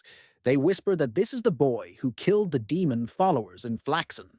The knight announces that this phenomenal kid named King is joining the Magic Artifact Protection Squad and has the right to command the squad. The men were stunned by what they heard. The knight, with an angry expression on his face, extends his hand to Tiny and says that he should know for what merits the little one was appointed to the order. Only the seniority system is important here. Tiny summons a wolf. He appears in his greatest form and roars at the knight. The knight's eyes are frightened. He spreads his hands in confusion. Tiny, with a wolf spirit, stands before the knights. The guy looks at his rival in conversation. The wolf looks at one of the assembled knights. The knights stand in front of the boy. They salute him with their hands. He stands businesslike and looks at the new wards. Tiny stands half-turned. A gray-haired, short-cut man approaches him. He asks the boy if he is the legendary boy who defeated the demon's followers.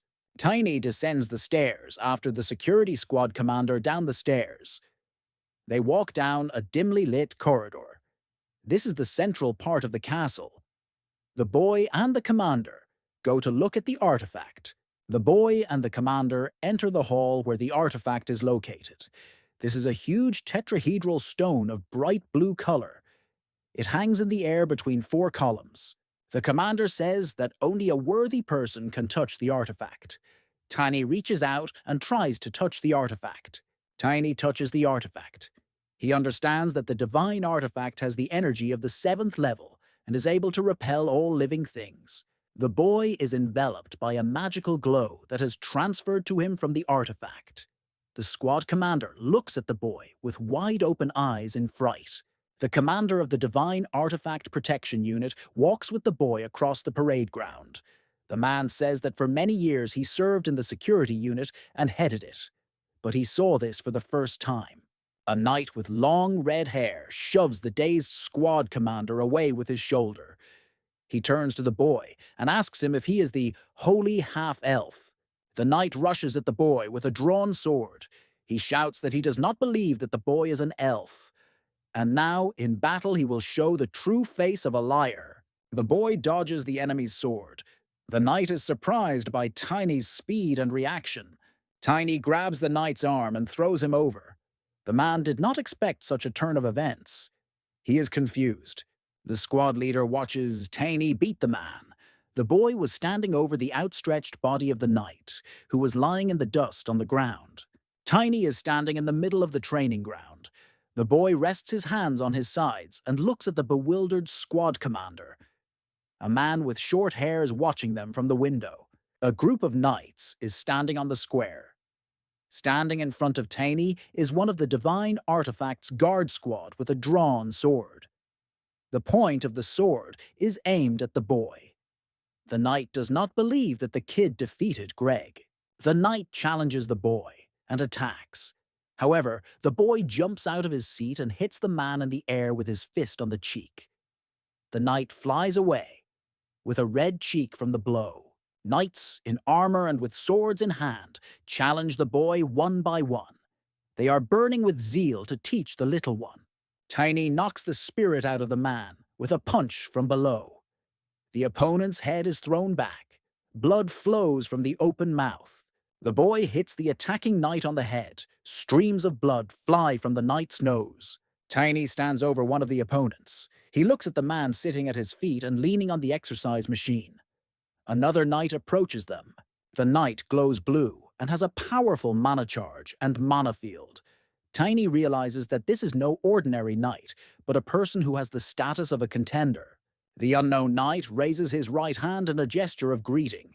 He smiles broadly and introduces himself as the captain of the Royal Order of Knights Liam, von Peterson. Tiny bows her head to the knight. He puts his hand on his heart as a sign of respect and apologizes for his unworthy behavior in front of the aristocrat. The knight takes out a sword from its scabbard and asks if the boy would mind entering into a friendly duel to test each other's strength. The boy looks at the man in confusion. A knight in full armor stands in front of a boy. In his hands, the man holds a sword, the tip of which burns with a blue glow and is aimed at the boy. The aristocrat promises that during the duel he will tell Taina something about Hazel. Opponents stand against each other. They are ready for a duel. Tiny thinks that the man is a very interesting opponent, and besides, he has the necessary information. Both rivals prepared their weapons. The knight takes a theatrical pose and tells the boy that he should be determined because he's unlikely to cope with such an opponent. The knight smiles. Tiny activates mana. A blue aura surrounds him, and the warhammer that the boy holds with one hand on his shoulder. The little one thinks that it is impossible to refuse such a match. With a sudden movement, imperceptible to the human eye, the boy soars high into the air. He holds a warhammer in his hands. The knight is still standing in the square. He drew his sword towards the enemy. The knight defends himself with his sword from the blow of the hammer. Tiny is determined. He says that the knight underestimates him. Tiny crouches to the ground and swings her leg to cut the knight and knock him off his feet. He strikes the knight captain's plate sabatons. The boy's leg hits the knight's plate boots. However, the attack has no effect. The knight's leg did not move an inch. Tiny realizes that the knight has activated the stone attribute for protection. The knight slowly turns to the boy. He quickly swims back. The boy is impressed by the opponent. The knight throws the sword on his back. He activates the mana, and a fiery light begins to shine around him in the weapon. A circle of fire appears at the knight's feet. The knight says he takes his words about Tiny back. The sword describes an arc in the air, and the blade descends on the boy.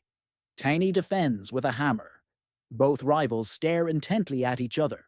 A series of lightning and heartbreaking attacks by the guy follows. The knight repels them. Traces are visible in the air where the weapon flew. The man says that the boy should not be called a genius, because he is a monster. The knight smiles and looks at the enemy. He raises his sword in defense and says it's time to finish. A man drags one leg above the ground. A man with a sword lowers his foot to the surface and an energy release occurs. The boy with the hammer in his hand is pushed away from the knight. Tiny flies in a hurry. A white-haired knight walks across the parade ground and smiles. He holds his sword down, horizontal to the ground. The captain of the order offers the boy to finish the battle, because it will be too much to continue the fight. Tiny leans on the hammer and looks gratefully at the knight. The child looks battered and tortured. Ying can barely stay on his feet. The body is covered in bruises. The knight talks to Tiny and holsters the weapon. The man tells the boy that there is a certain person named Litman. He receives secret orders from the king himself and travels a lot. And that's why he can know Hasla. A gasping knight runs up to recent opponents. He apologizes and turns to the boy. The messenger says that His Royal Majesty wishes to see Tiny immediately. Tiny is standing in the royal hall. The king sits on the throne. A man is standing next to the nobleman. The king says he has found the person Tiny was looking for. This man is Litman, the leader of the eastern coasts. The man turns to Tiny. He says he heard a lot about the boy who defeated the demon followers and has extraordinary strength. The guide is wondering how he can help Taina. The boy is embarrassed to answer the driver. He makes up his mind that he wants to visit the East Coast because some of his relatives might be there. The man smiles and says that it can be so. Tiny looks at the handler and sees that he has his own mana, the body of some animal. He recalls the words of his assistant that Haslom could be a beastman or an orc, that they will hide or disguise themselves. The king turns to the man and says that he will help the boy with his quest and fight against the demon's followers. The guide is surprised and not very happy about the king's order. Tiny stands before the king in the hall. It's night outside. The boy asks why the king did not show this man before. The nobleman asks to check him for connection with the cult of demon followers. The king tells the dazed boy that the curse of the royal family was the ability to see the future. And when the boy appeared in Karun to prevent the tragedy, the king believed the boy. Tiny rides through the city on a wolf. He ponders who Litman was and why the wolf didn't sense the negative energy from the man. It's night in the yard. A large ship is standing at the pier. A group of people carry boxes onto a moored ship by the light of a single torch. A figure in a cloak with a hood is heading towards them along the shore. The men who carried the boxes pay attention to the stranger and abandon their work. They draw their swords and look at the stranger. He slowly grabs the hood with his hands and throws it off. The men bow before Hazel. They ask why he came to them so early, since he was not expected today. The man replies that this is how the circumstances turned out. Haslam turns out to be Litman. He drops his cloak over the crates. 2 sheathed swords hang by the man's side. He tells the sailors that the king instructed him to stay with the boy and had to change plans. Behind the man with white hair, the deck of the ship explodes. The man's eyes are wide open with surprise and surprise. The ship lies on its side in the water. The explosion broke it in half. Flames erupt from the ship's hold. Against the background of the burning ship, you can see the figure of a boy sitting on the bow of a sea vessel.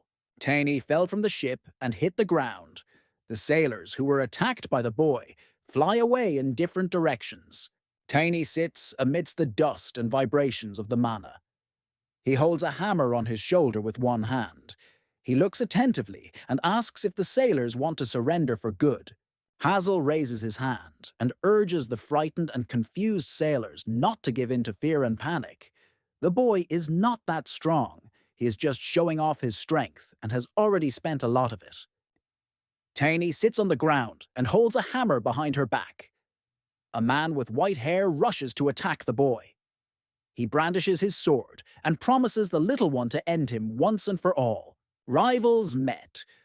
Tiny deflects a sword strike with a warhammer. The man did not expect this. He brings the sword far back for another strike. The man takes out his second sword from its scabbard and attacks the boys with an unexpected lunge. The kid covered himself with the handle of his hammer and took the blow. Tiny held a sword with a hand that was burning with mana aura. The sword vibrates with energy. The boy swings his hammer wide and yells at the spirit wolf to attack. The man holds a sword in his raised hand. However, he cannot defend himself with it. The wolf attacks the unprotected side of the man. Blood flies in the air. The white-haired man's face is angry. Tiny stands with hammer in hand and watches as his opponent turns and runs, swords armed, to attack the wolf spirit. A smile plays on the man's face. High in the air, the man crossed his swords for a powerful strike. The wolf glares at the attacker, who approaches him with a weapon drawn. A dark energy rages around the man. A dark energy rages around the wolf spirit. Blood flies from the injured side of the animal. The wolf looks fiercely and opens its mouth at the enemy. A group of men with swords run towards Tiny. They are going to attack the boy. They raise a cloud of dust from under their feet.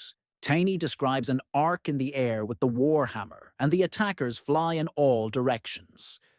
The air is filled with human bodies, weapons, and the blood of wounded sailors. Tiny's opponent is standing on the seashore. He holds swords in both hands. Behind the man, the water rises like the tentacles of an octopus. The man's posture and smile are self-confident.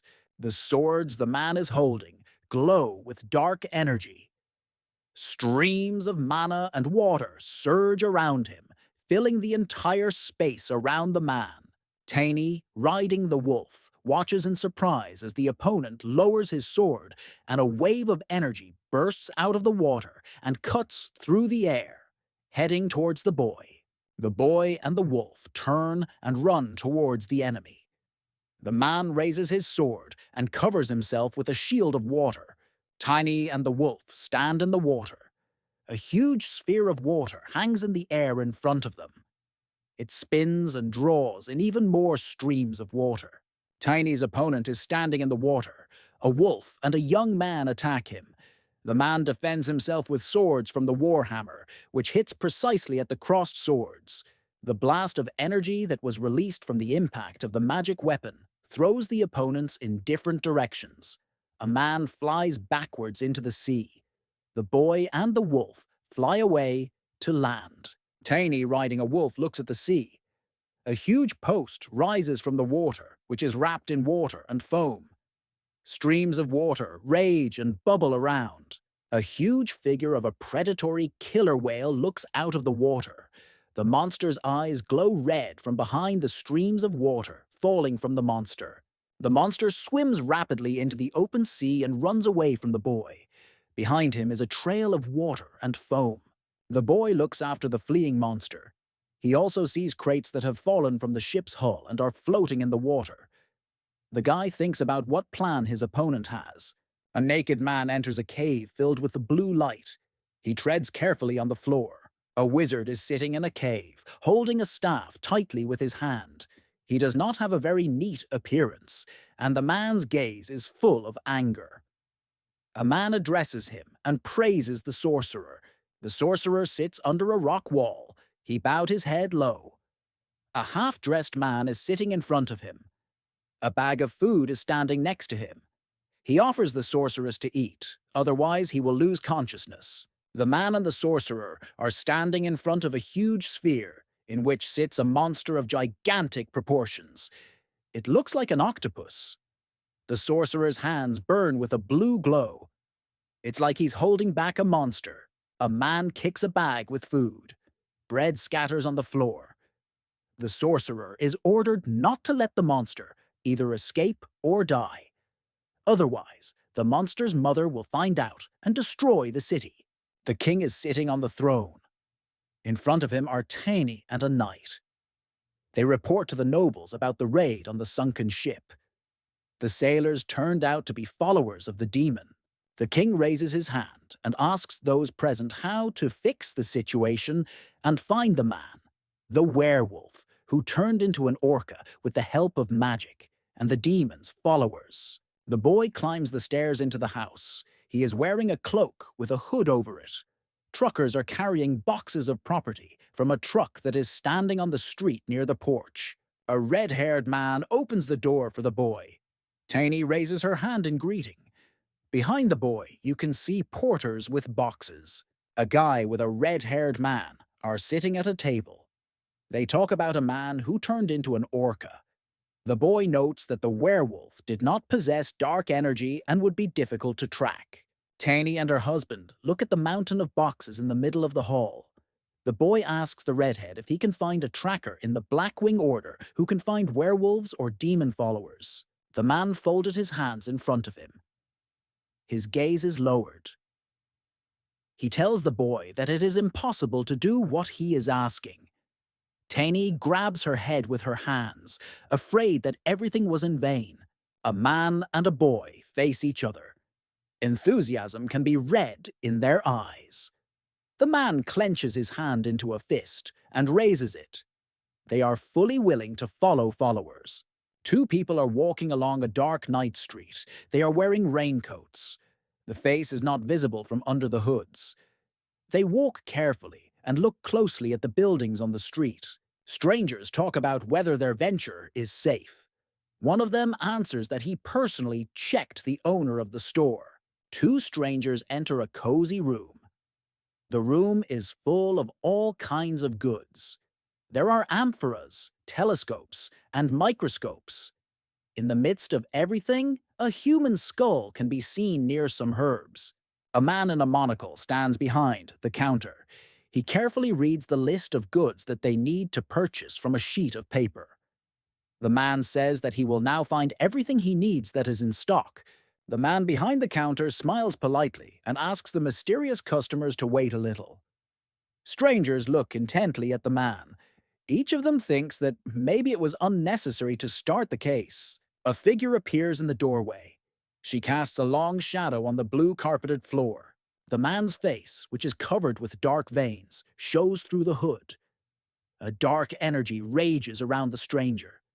The whole face is covered with dark veins, like a spider's web. The man behind the counter turns away from the guests. People in hoods look at each other. The seller has the idea that they know each other and are companions. A new stranger comes down the stairs. Dark energy rages around him. The companions look in horror at the man approaching them. The man says that he can no longer tolerate their failures. The newly arrived man raises his hand, and a dark energy engulfs one of the hooded men. He screams in pain. A man in a cloak and a hood walks down the hall. The charred corpse of a man lies on the floor. The stranger orders the other man to clean everything here. A man in a cloak who has just used dark magic approaches the seller's table. He looks at the merchant and apologizes. The red-haired man looks at the guest in surprise. The stranger raises his right hand. He says that everything is going too smoothly in the store. The merchant's body is enveloped in a dark purple ball of energy. The seller screams loudly in pain. The red-haired man is sitting, leaning against the table. His shirt is torn.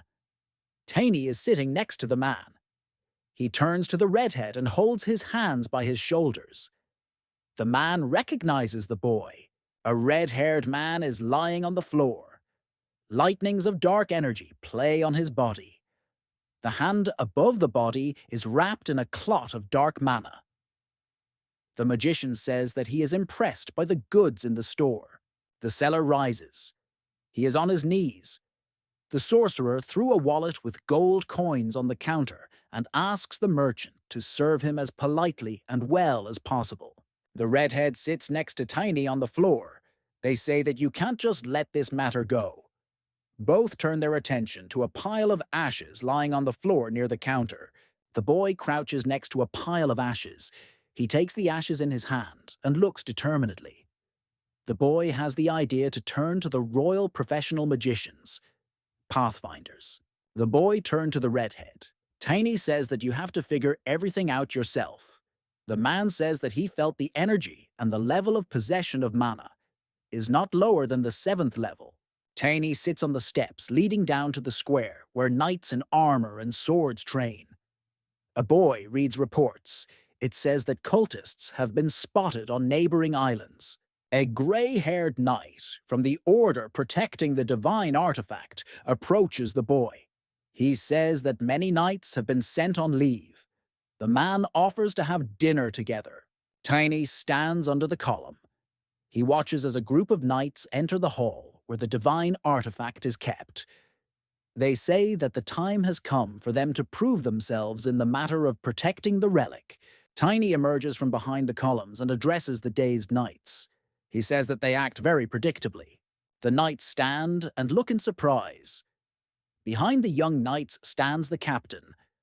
One of the young men says that the boy doesn't know anything about the captain, and therefore he has no right to judge this person. The captain looks down. Pity and sadness are visible in his green eyes. The man says that he understood the limits of his power, and therefore decided to create an order to protect the relic and go into service. The captain stands against a relic that glows with a bright blue light. In front of the man stand two young knights with drawn swords. They protect their captain and are determined to fight. The captain orders the knights to attack. He points at the boy with his hand. Young knights rush at the boy. They hold their weapons firmly and high above their heads and run towards the boy. Tiny strikes with her hammer, and the knights fly in different directions, weapons dropped. Some of them are wounded. Streams of blood burst from someone's mouth. The captain of the Divine Artifact Protection Order looks at the carnage in surprise. He can't believe that his knights are lying all over the hall, scattered by one small boy's blow. The gray-haired man crouched over one of his former knight students. Thoughts are swirling in the captain's head that he cannot leave everything so easily. The man removes a bag with something round from his belt, on which hangs the sword. Sweat runs down the captain's face. The thing in the bag is the old man's last hope. The man swings and throws a red ball at the boy. A boy stands with his weapon lowered and looks at an object flying in his direction. Tiny swings the warhammer to deflect the object thrown at him by the captain. The boy did not have time to see what object the old man threw at him. The bullet ricochets off. The boy and the captain are looking at an object that has fallen to the floor. The captain looks frightened at the ball that fell in the middle of the hall. Tiny, hammer down, stands at a distance and cannot fully see the object. The ball breaks and a dark energy bursts out of it, which is accompanied by an explosion. The captain and the boy cover their hands from the energy and light.